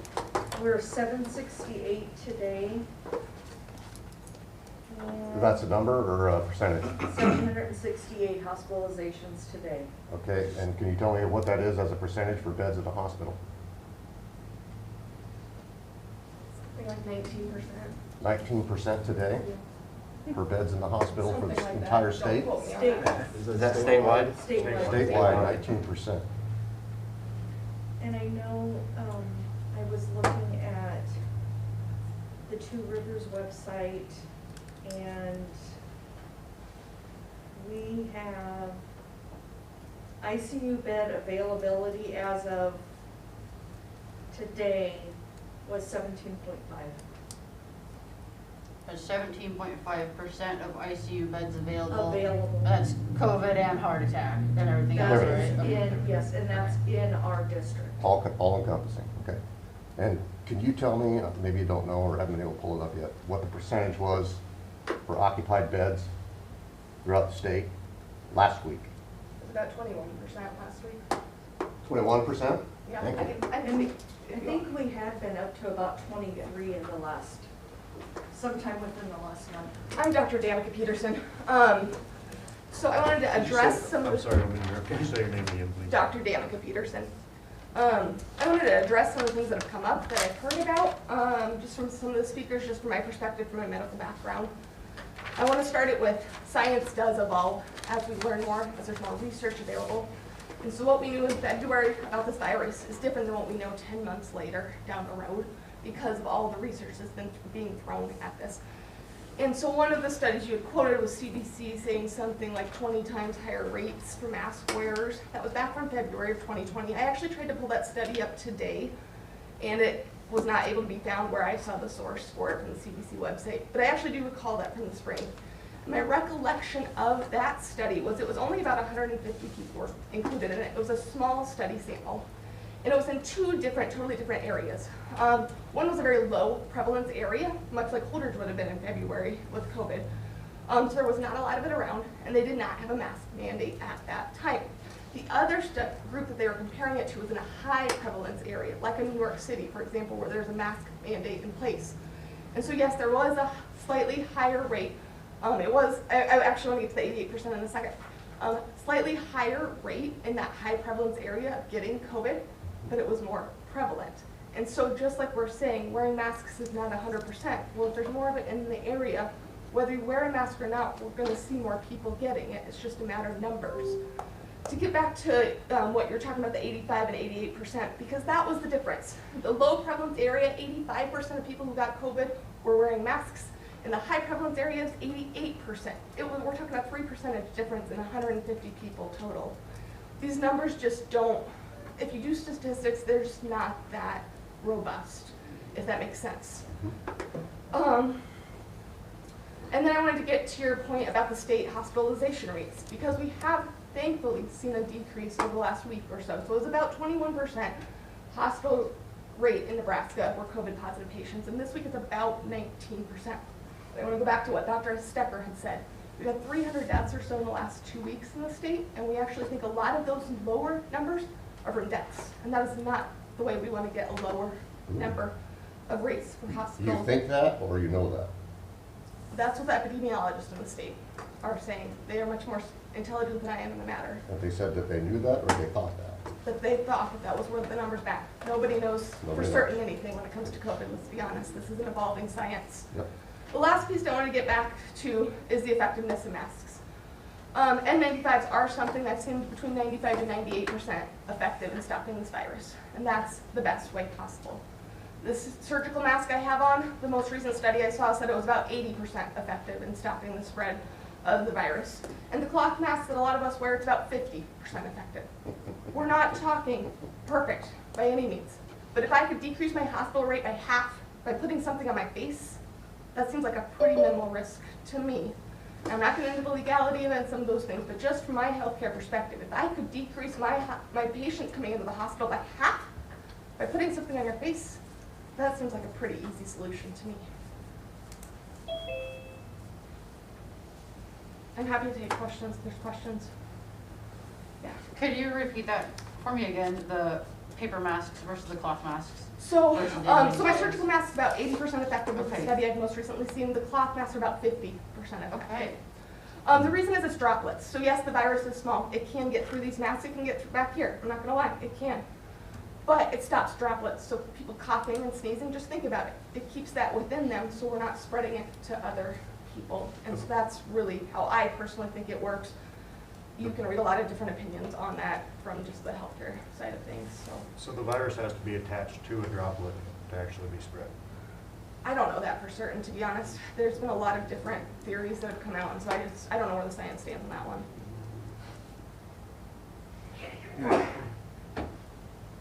It seems like at that health meeting, Dr. Burney, I thought said there was only one ICU bed open. Am I remembering that correctly?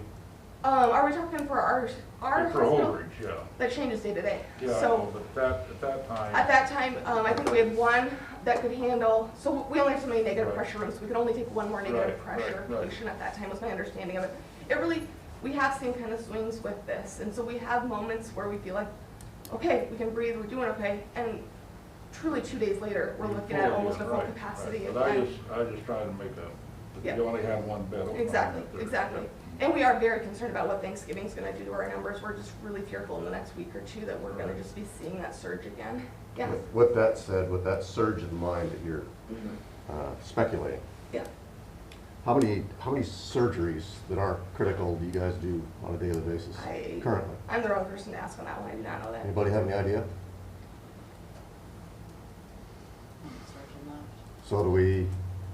I know do we they have been room cutting if- back if- down on, Could we back down on how many non? we are doing critical that. surgeries? That's a piece of it. But I am not a surgeon myself, so I'm out of that loop of the conversation and I don't want to speak to that matter, so. Okay. So we've got some room if need be. For now. We just need to cancel some surgeries if we get inundated. And that's part, I know they have a plan, and I don't know the numbers, but you know, if we hit a certain capacity that surgeons would get shut down. We're a business too, if we're being honest, and so there's some things that go into that that I'm just not at liberty to talk about, so. Sure, understood. I got a question. You said by putting on a face mask, you're reducing the spread of the virus by 50%? That's the study that's doing it. Okay, could you produce them studies? Okay, Mr. Hauser, I'm just asking a question. please, you've had the floor several times. We have a lot of people here that we would like to hear from, other than just you. All I'm asking is for factual proof, that's all I'm asking. We hear your question. I know we've given you guys a lot of information. I'd be Thank glad you. to show you that study if you're looking for that particular one, but I know that you've already gotten some of that from our staff, so. Thank you. Okay, thank you very much. Hi, Dr. Jacob Peterson. Dr. Gavin Peterson, my wife. We moved here 2.5 years ago when I started here. Not a complete expert in all this. If medicine teaches you anything, it's that it's a very humbling career and we don't know everything. We learn more and more each day as we go forward. What we have learned since this started is we've had a couple good studies that showed very isolated studies that could keep people in a control group. One of those was what you get on the USSS, what was it? Roosevelt, I believe. Sailors were opted into a program where 382 sailors of the 5,100 or so wore masks, and they were simple masks, like this one, or they called it just face coverings. They showed a 70% reduction in infection rates in that group that wore face coverings. And that's this cloth. They didn't have N95s. Of the current numbers, 14,636,914 cases have occurred in the U.S. 281,000 deaths. About 1,200 new deaths every day due to COVID. Other studies have shown a 20% increase in not COVID-related deaths. That's people not infected with COVID, but because healthcare resources are stretched, is what the theory is. The places where they've seen the highest amount of deaths that were not even COVID-infected patients were in areas where there were a higher prevalence of COVID, such as New York, New Jersey. There are many other studies that will show variable effectiveness on reducing any infection. The USSS one was the best isolated one for COVID itself. Other ones done for this, such as ones in dormitories for influenza, have shown at least 20% reduction in contracting the virus. Worst case scenario, let's figure that 20%. That would mean roughly 200 less deaths a day. Doesn't take long to be the entire town of Holdridge. Now statistically it's not going to hit just Holdridge, and that's not going to be every day 200 in Holdridge. But you get my point. The other thing I'll speak to you is I'm one of 2 physicians in the area that will run a ventilator. You have me and one of the other doctors that recently moved. They can run the ventilator. We have 1 dedicated ventilator. We have 4 ventilators from the OR that we can make it work. And then we have a few BiPAP machines that we can somewhat make it work. The bed shortage does put us at risk of having to keep some of those very critically ill patients. And I will do the best I can, but I don't have a neurologist here, cardiologist, pulmonologist, anesthesiologist, intensivist. I did train in the ICU, but I am a internal medicine and family medicine trained physician. And I guess the point I'd like to leave with you guys with this is someday, if Dale, Trent, Ben, Nick, Doug, Corey, Mike, Mary, Larry, let's say all of you are infected with COVID, just judging by age, not making a harsh statement to any of you. There might be a few of you that would get really sick from this. And we know even younger ones, Trent, I'll call you young, Ben, you look pretty young, that even you guys, there are some that get sick enough that you have to go on the ventilator. What keep looking at me? I can tell you as one of the two physicians, I don't want to have to make the choice if you live and you die. I came from a small town of 1,200, Atkinson in Nebraska. And I know in a small town, we're like a family in some ways. We might not all agree, but I sure don't want to make a choice. One of my family members has to die.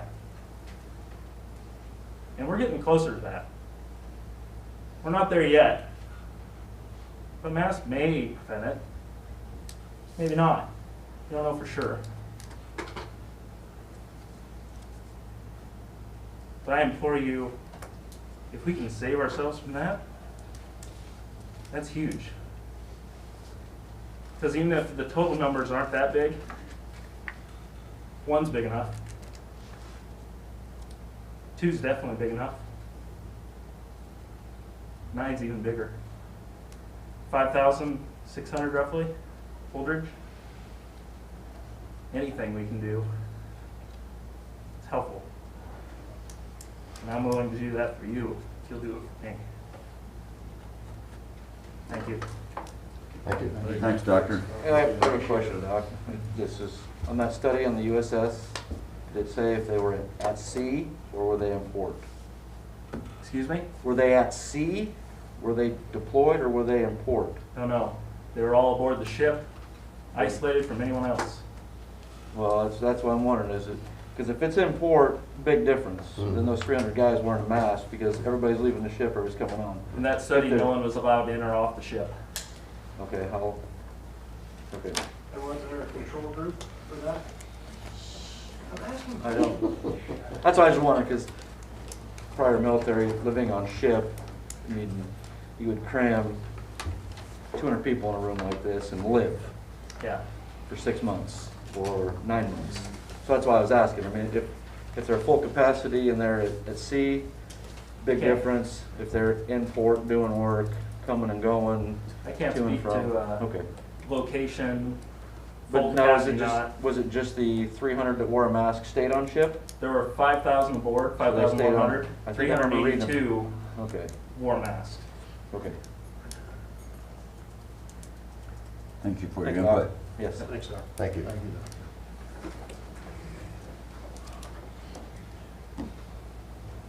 Please approach your table, please.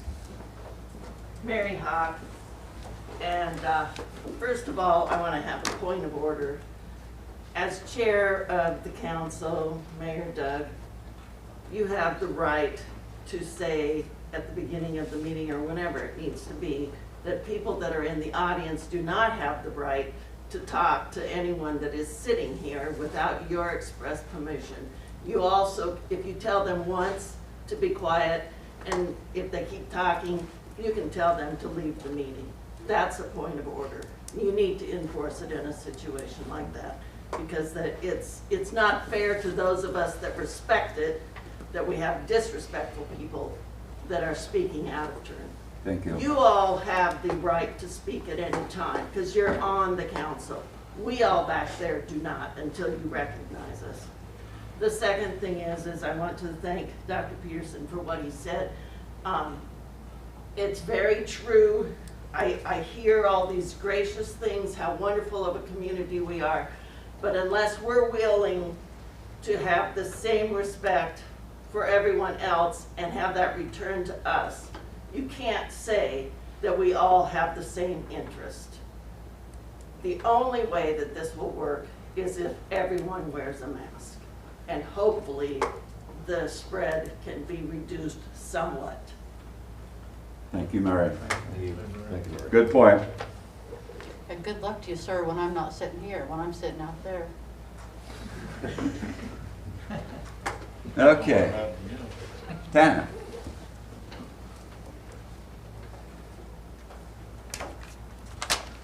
Good evening. Tana Fine. You've all heard from me a few times now on this particular issue, so I'll do my best to not repeat myself. I, as you well know, serve as legal counsel for Two Rivers Public Health Department. When I was here a week ago for your regular city council meeting, I urged you all to invoke some emergency actions to consider this mask mandate, and I appreciate very much, and I know that Mr. Eshelman, who is not able to join us tonight due to, I think, his wife having some health situations of her own unrelated to COVID, not being able to join us, I know he very much appreciates you taking quick action on this particular issue. I'm not going to reiterate what I talked about a week ago, which was the reasons why city action is necessary on this particular issue. If you have questions about it, I'm happy to answer that, but you already heard from me on that particular piece.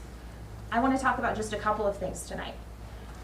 Those who were present at the Board of Health meeting, you've heard some of this, so I apologize for the repetition, but I know not all of the council members were present that evening, and so I want to make sure everybody receives the same information. State statute in Nebraska authorizes all municipalities, no matter the size, to enact rules and regulations that have the force and effect of law to safeguard the health of the people of the city and to provide for fines and punishments for violation of such rules and regulations. Nobody likes fines, nobody likes regulations.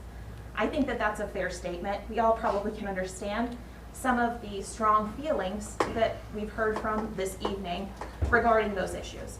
But sometimes those in positions of power, those in government service, have to make tough decisions, have to put regulations and rules in place. And essentially what I want to make sure that you all understand is, number one, that you've got the backing of state statute in moving forward with the particular ordinance that you're considering this evening. In addition to that, Holdridge has city ordinances that deal with boards of health, and your Board of Health met last Thursday in an emergency basis and recommended that you all consider the adoption of the ordinance that's before you this evening. That particular ordinance comes about again as a result of city ordinance that reiterates what the state statute says, that you have the purpose of promoting health and safety of the residents of your municipality. You also have the duty to work closely with the county's health board in protecting the health and welfare of the residents of the municipality. County health powers have been delegated through interlocal agreements, county resolutions to Two Rivers Public Health Department. Two Rivers Public Health Department has passed a resolution encouraging, recommending, supporting city councils in taking actions like the one that's before you this evening. So I guess what I bring that up to you to essentially say is that you've got the backing of city ordinance that was passed at a time when we were not under the pressure of a pandemic. We weren't in the situation where we have to consider the kinds of things that these doctors have told you that is on the horizon if we don't take any action. Finally, there's been a lot of discussion tonight about constitutionality, and so I want to give you just a super brief primer into constitutional law, okay? I'm not going to give you the full course load of constitutional law that your city attorney that I had to undergo as part of our law school curriculum. I'm not going to wade into anything relating to what the doctors are telling you, what epidemiologists are telling you. I think expertise is important, and I think that we have to take into consideration that expertise that we get from the doctors. But I would also, I guess, just make the request that you take into consideration the expertise of lawyers in the room who can tell you a little bit about constitutional law and whether an ordinance like this would pass constitutional muster. Under constitutional law, there are three separate levels of scrutiny to look at whether a law is in fact constitutional. The lowest level is rational basis. To survive a challenge on a rational basis scrutiny, the government has to have a legitimate interest, and the law has to be rationally related to that legitimate government interest. An example of that would be something like a seatbelt law. The second level is intermediate scrutiny, where the government has to have an important interest, and the law is substantially related to that important interest. This level of scrutiny is also involved when you have quasi-suspect classes, so laws that would impact one particular gender differently than another would be an example of a quasi-suspect class. The highest level of scrutiny is strict scrutiny. For that, you have to have a compelling interest, and the law has to be narrowly tailored to that compelling interest to survive constitutional scrutiny. This is involved when you have a protected liberty interest, something like freedom of speech, something like freedom of religion. That's also involved when you have a protected class of people. Okay, so this would be used in a situation where laws are being applied differently to different races. Okay, you've heard the testimony of the doctors. Okay, I'm not going to cover that. They know what they're talking about. As I sit here and listen to them talk, I think very clearly, no matter what level of scrutiny is applied, your city ordinance would pass that. Objection. You've got a compelling interest here. This particular city ordinance is narrowly tailored to deal with the particular interest or issue that is before you. It's limited in scope. It's got exceptions built into it. It's limited in terms of time frame. It involves the Board of Health coming back and looking at it on a monthly basis to determine whether it needs to be changed. That would be strict scrutiny, the highest level of scrutiny. Realistically though, this type of a city ordinance is probably going to be reviewed on a rational basis, much like a seatbelt law, right? So lower level of scrutiny, much higher chance of it surviving constitutional challenge. I mention this to you just because I think that there are some concerns that people have about constitutionality. There are some concerns that people have about their interests being taken away. And I want to, I guess, just provide reassurance and a little bit of education to you all that I think that what you've got before you would be fine in terms of surviving any type of lawsuit that might come about. Again, you've got your own attorney. I will let you all direct questions to her. I'll let her advise you on whether she thinks that that's the case as well. But I just wanted to provide a little bit of education and background into the constitutional standards of review, just because I think that it's really easy in these situations for all of us to just get a little bit riled up and say you're taking away my rights without having a really good understanding of whether that's, number one, truly the case, and number two, whether that's reasonable under the circumstances. So I thank you all very much for your consideration, and I will stick around if you do have questions for me later. Thank you. Thank you. Thank you. Let me check and see if anybody out here has some. Anybody else out here would like to speak? Who else would be next?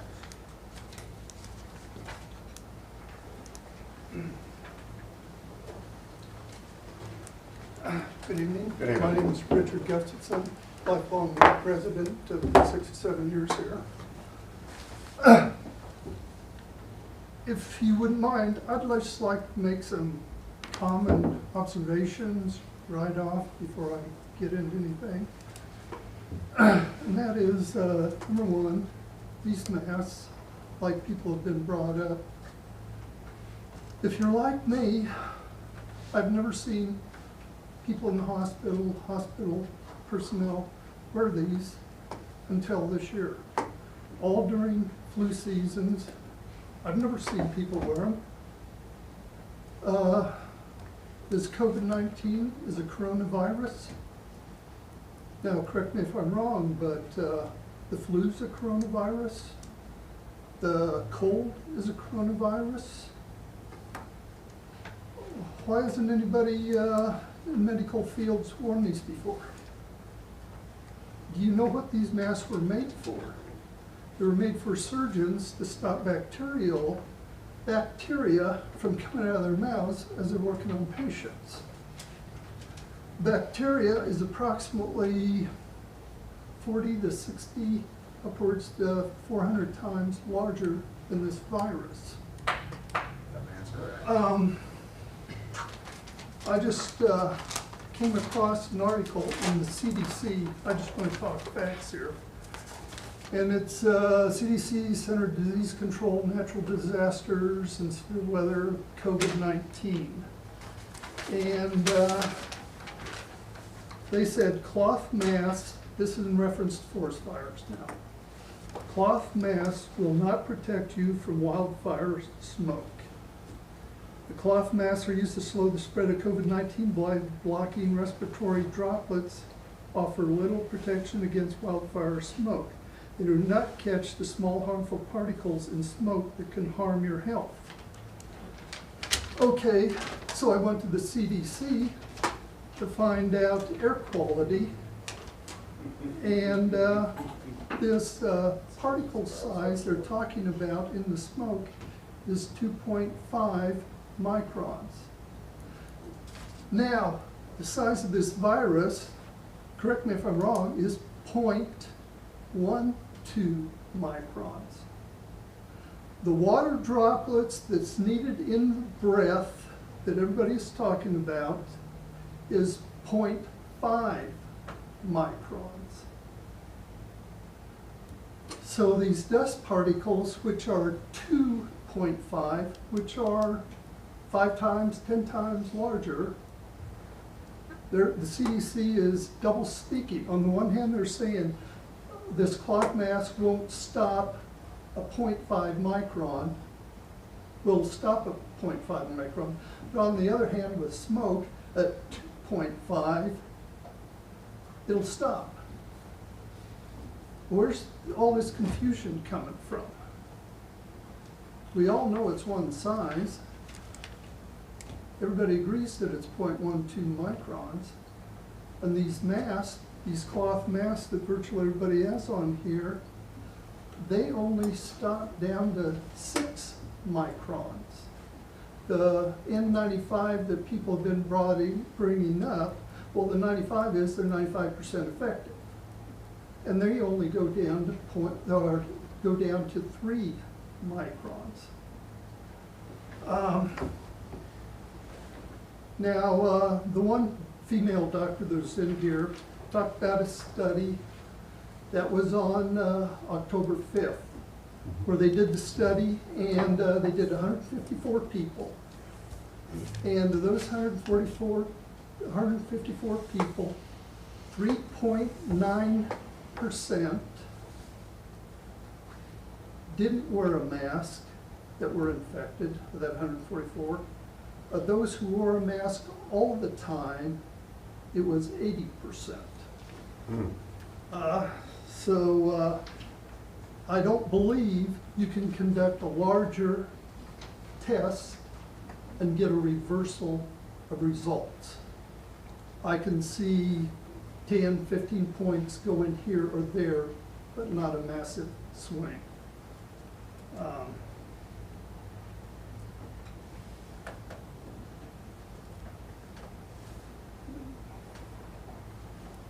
What else was I going to say?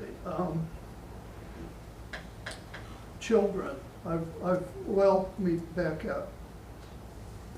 The medical personnel that you've had have stated over and over, well, we've got this many beds, we've got this many people in here, but what are the numbers? I mean, for instance, all I've been hearing since this pandemic is people with heart conditions, people with cancer, liver, kidney, diabetes, whatever disease you're talking about, these are the most vulnerable. They're the ones that are going to be in the hospital and upon ventilators. The good, healthy people, like Mike Waller said, 99.997, aren't infected. What's that number in relation to people? Is that what, 1 out of 10,000 are going to get sick? I get confused at this. Another thing, on a mask mandate, where do I want to go with this? What about the people who have had this disease, COVID, and are now healed? Do they get, are you going to issue waivers for these people since they can't infect anyone? Now, I've seen this BD machine and these other machines that they have. They'll take a person who has had the disease, has the antibodies in them, they'll retest them, and they'll test positive. Well, the reason they're testing positive is because of viral fragments. We have a doctor in here? You have a doctor in here? Right behind you. My daughter's right over here. Now, Couple. when the body attacks the COVID and it destroys it, it doesn't engulf it and take it all out. It more or less blows it up. So there's viral fragments floating around in the body? Would that be correct? The virus attacks your body, is that? Well, no, I'm saying when the body attacks the virus. You have immunity, some people have more immunity. No, but than what that. hap- Okay, what- do you want me to answer your question? What happens to the virus You go ahead, itself? I'll just sit there. Okay, the virus itself is destroyed, and what they refer to as viral fragments still float around in the body. So when they take these tests, they're picking up these destroyed particles, fragments. And the machines can't tell if these are living fragments or dead fragments. You know, just like when the human body dies, you know, you still got DNA, you still got your cells. Well, the same thing with this. So there's a lot of false positives being resulted as a case of this. So my question still goes back, are we going to get waivers if we've had it? So we don't have to wear masks. Another point of view is, the 1st of December was the first I came in contact with anybody who's had COVID. One of them was a guy I worked with, and another one was a 93-year-old gentleman. They both, they just didn't feel well. Went over, got tested, had COVID, and quarantined for 10 days. And 2 days after they were tested, they were both normal again. Now, what I'm getting at is that I believe somebody's going to have to point it out with statistics, but most people in the hospital are those with underlying conditions. So can normal, healthy people without diabetes, heart disease, cancer, and so on get waivers? Okay, thank you, sir. That's all I've got to say. Thank you very much. Okay. Thank you. I see if somebody else out here wants to have some input. Anybody else? What Dr. Peterson explained in the difference Thank you between much for what the you have. 88% and the 85% is the lower one and the higher one. That's One of what them, I- well, no, Okay. one of them was taken in an area that had a lot of it. and one The mayor is that now closing the public forum. Hey, one area second. didn't have a lot of it. Some comments were made to me downtown. Can I make a comment? Thank you. We have closed the public forum, Mr. Lammers. Well, I had COVID. Just thought it was relevant. Okay. It is now up to the council. We've heard a lot of comments. Some of you have been to, attended the health board meeting. We've heard a lot of professionals, their concerns. The professionals in the medical fields, and that's kind of what we're talking about here, the medical. So that's what we're looking at here today. Papillion had passed a resolution, and I see that they have since passed the mask mandate. One of the comments that one of the councilmen said, one of the obligations we have as elected officials is to lead people to be responsible behavior. That's why we have been elected. What's best for our community? Our medical experts say they say mask mandates work. We're looking at a temporary mask mandate. You all have the ordinance that we're looking at. Our attorney Natalie Nelson has done a good job of putting that together, I feel. You all had a chance to look that over. You know, and it's been brought up that we're caring and responsible. Holdridge has always stepped up and done the right thing. we pull together on this. We're looking at something temporary. It's been brought out several times. Let's flatten that curve out. Let's try to slow this stuff down. What do we have to lose by doing it?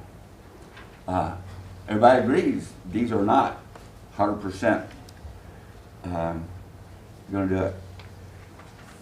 These are not to protect me. I was reading this morning, 1 John 4. We're supposed to love one another. We're supposed to care about one another. This is how we do it, folks. In my mind, in the medical mind, we're trying to take care of the person that is around us. We talk about life, liberty, pursuit of happiness. We're talking about life here. It could be. We don't know how. It's been described as a novel coronavirus. We've never had this novel coronavirus before. This is very unique. Nobody knows how it's going to act. Nobody knows how long it's going to go. We're learning as we go. We're trying to slow this thing down.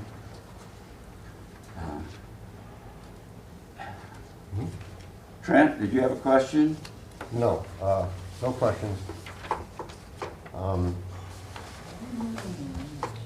This is a difficult choice, but we want to do the right thing.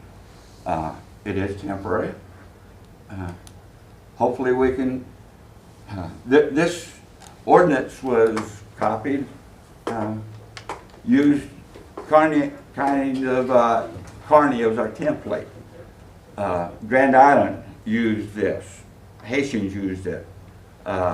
There's other communities who have used this template. So we paid an attorney To try to copy slow it. things down. And that's what we're trying to do here. Whether we want to pass that ordinance to try to protect our communities and the ones that's here.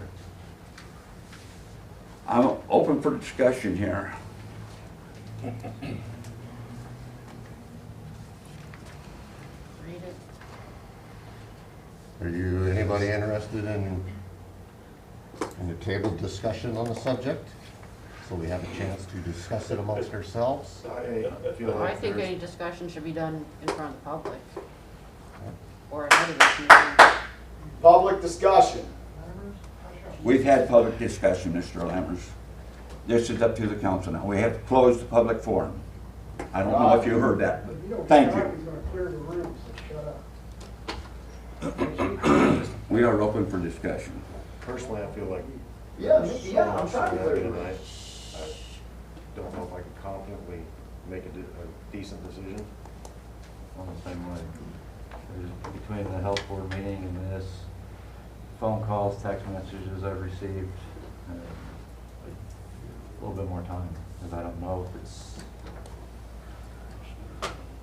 Anyone that would have been paying attention to what we've been doing these past few months would have known this was coming. I'm sorry. I would suggest you go ahead and read it. There's people out in the audience. They know all this stuff about the COVID. We know all the stuff about the COVID. We're very intelligent people here. We read up on it. We know what it does. We do our homework ahead of time. What's that? We do our homework ahead of time. Well, being at that health board meeting told us a lot. I mean, really, the whole council should have heard that. Or watch it on YouTube afterwards. Yeah. I did watch it. Good. Yeah, it is a crisis with our health professionals trying to take people, decide how we're going to get people transported out of our community to, because we can't handle everything. Don't we have We that? do have a 25-bed hospital, but it's not a COVID hospital. Nobody has that. Yeah, it's to take care of the well-being of everybody, strokes or pneumonia. We have a lot of things going on. Where is is Dr. Peterson in here? Yes, sir. You have my permission. If it ever comes down to it, You have my permission to kick me. That's more of a lawyer thing to do, right? What's the council's wishes here? You looking for a motion or read? Why don't you read it? I got a question for Natalie. Do you feel that if we temporarily pass this, that it is not a violation of the oath that we took? I absolutely don't believe it's a violation of the oath that you've taken. I think that, number one, a number of cities across the state have passed ordinances almost identical to this. They started in Omaha, and a very similar ordinance has been adopted by a number of cities across the state. Second of all, I think that given the statutes that allow for us to enact ordinances related to protecting health and safety, I think that we fall well within those statutes. So I don't have any concerns about you violating your oath of office by adopting a mandate like this. Okay.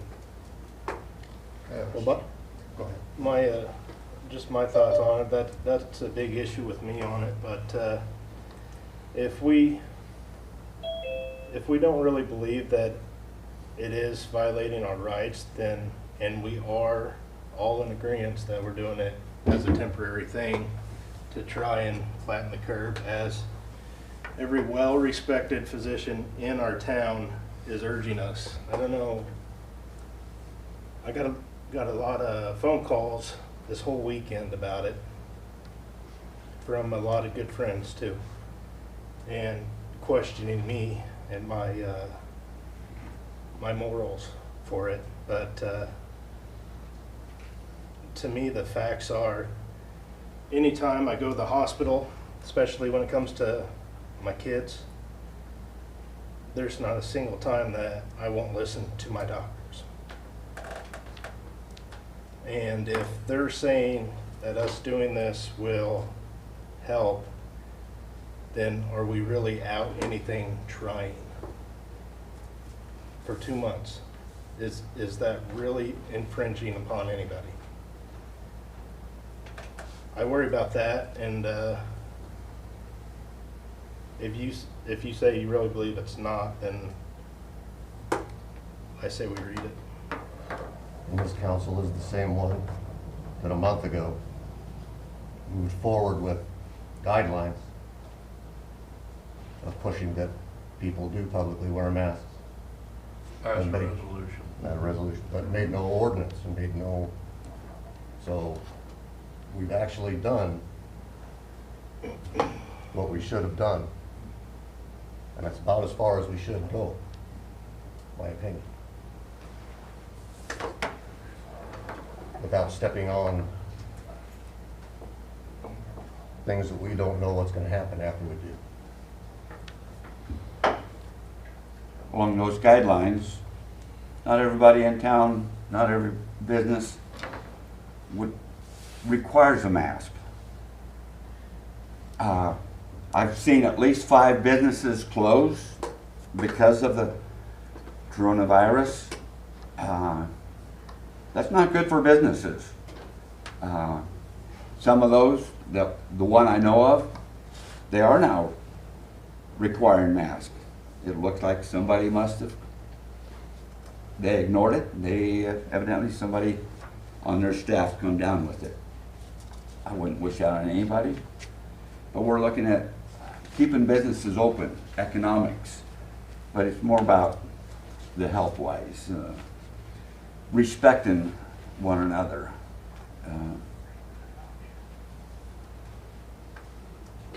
You know, we've talked about this for some time. We have some new council members being thrown into the fire, but we haven't been, the old council's not really on that either. We're kind of following suit, other communities. We're trying to get on the bandwagon. Let's all try to get those numbers down in the state. It looks like, state-wise, we may have taken that peak off of that a little bit. We need to join in and do the right thing for our community. I just had a question for Natalie. If if we would go ahead and approve this, and with the sunset clause in here for the 23rd of February, if things really improve, we'll say in 30 days or whatever, can the city board meet again, go with the doctors meet, and then bring this back before, do something before the 23rd? If those conditions are met, or is that? I certainly think you could. We would need to just go through the process for amending an ordinance, but it would be the same process that we do to amend any ordinance. And there's no timeline on that. We can do that whenever we want, can't we? Correct. The ordinance does include, so a number of the ordinances that I looked at included a provision where the city physician would report to the council on a monthly basis. We don't have a city physician. And so what I did was just amend that to say that the Board of Health would report to the council on a monthly basis. I would anticipate that Dr. Erzman could help with that since he serves on our Board of Health.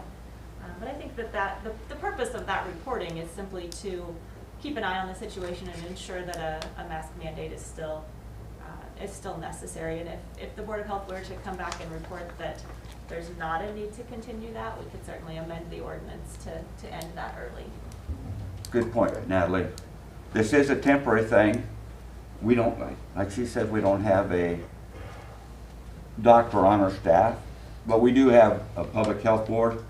And according to our ordinance that Natty presented for us, the Board of Health of the City of Holdridge shall, every month while this provision, this article remain in effect, this is 4-116, prepare a report to be delivered to the mayor and the city council. The report shall include information on the number of new COVID-19 cases in Phillips County, the City of Holdridge hospital occupancy rate, and the ventilator utilization rate, as well as any such information that the Board of Health deems relevant to the speed of COVID-19, or the spread, excuse me, of COVID-19 with the City of Holdridge. This allows this body to, this is temporary. This gives us that provision, we can back off on it. If everybody complies, we get those numbers down. Is it going to work? Is it guaranteed? Nobody knows. Might only be for a month, we don't know. Yeah. But I thought that was well proposed. Like I say, it is temporary. If this thing starts in rounding off, closing that curve instead of spiking up. Hitler told the Jews it was temporary too. Fucking bullshit. That's Mr. Lammers. Or one of those. Okay. We've heard from the public again. But this is the council meeting. What's your wishes? Read it. What? Read it. I'm ready to read it. Read it. First reading, Emergency Ordinance 2443. An emergency ordinance pursuant to the City of Holdridge's authority to pass ordinances and make regulations to serve the general health of the city. Prescribe rules for the prevention, abatement, and removal of nuisances, as well as the authority to make such regulations as to prevent the introduction and spread of a contagious, infectious, or malignant diseases in the City of Holdridge pursuant to Nebraska Revised Statute Sections 16-238, 16-240, and 16-246. To add to Article 1, Sections 4-105 through 4-116 to Chapter 4 of the Holdridge Municipal Code. To provide legislative findings and intent. To require individuals to wear face coverings and exceptions thereof. To provide for the enforcement of violations and penalties. To establish a sunset provision and to provide the effective date hereof. Be it ordained by the mayor and council of the City of Holdridge, Nebraska. There's the first reading. Motion? I move to approve ordinance 2443 first reading. Second. McDermott, motions, Mike Sisson, seconds. Gibbons, Yes. Harrington, Yes. Bucher, No. Johnson, Yes. Smith, No. Simpson. Ooh, sorry, wrong sheet. Weiss, Yes. Sisson, Yes. McDermott. Yes. We do have a supermajority. We can suspend the rules, and I would recommend we suspend the rules. Is that correct? We have 6 yes, 2 no's, supermajority. So under ordinance 1-708, which is titled Emergency Ordinances, in cases of infectious or contagious disease, or there's other exceptions, including impending danger or other emergencies, the ordinance can take effect upon proclamation of the mayor and the posting in at least 3 of the most public places in the municipality after a 3/4 vote by the governing body. So with the vote that we have, we could pass it as an emergency ordinance that waives the necessity to do multiple readings and would allow us to enact it on an emergency basis. We don't have to do the multiple readings? That, what you said? Supposed to be 3 reading? I don't believe we would need to do those. We can vote it tonight, and it would take effect upon proclamation of the mayor and the posting in at least 3 of the most public places in the municipality. Or the other option is to suspend to go ahead and have the second reading, Final reading. Yep. final reading. Would you be more comfortable with that? I would. Okay, well, for the second time ever, I would move to suspend the rules. That doesn't happen. I'm gonna write that down. Second by I'll second that. Gibbons. The first one was about buying liquor on election day. Gibbons, Yes. Harrington, Yes. Bucher, No. Johnson, Yes. Smith, No. Weiss, Yes. Sisson, Yes. McDermott. Yes.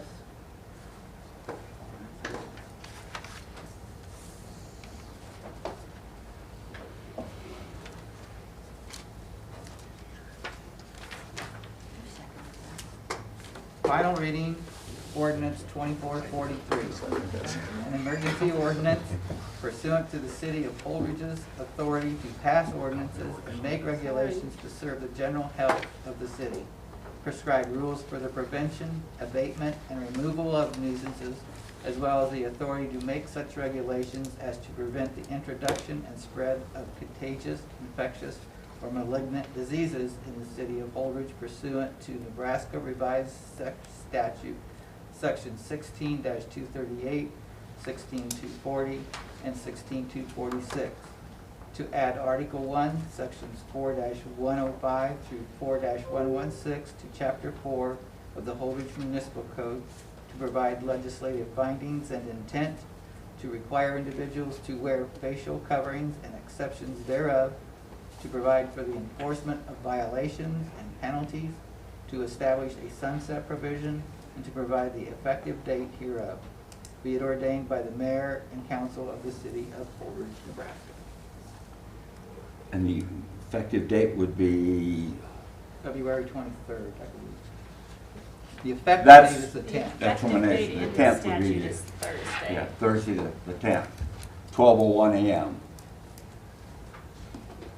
Okay. Call for the vote. Your motion Or do we again? have a motion to approve the final reading? I would move to approve the final reading of ordinance 2443. I'll second it. Dale Harrington seconds it.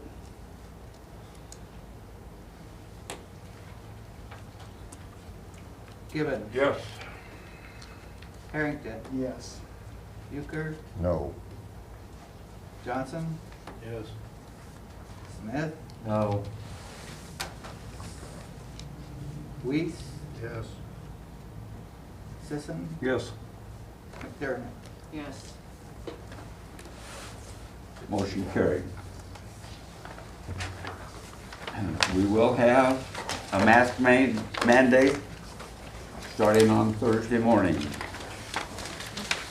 I thank everybody who had the input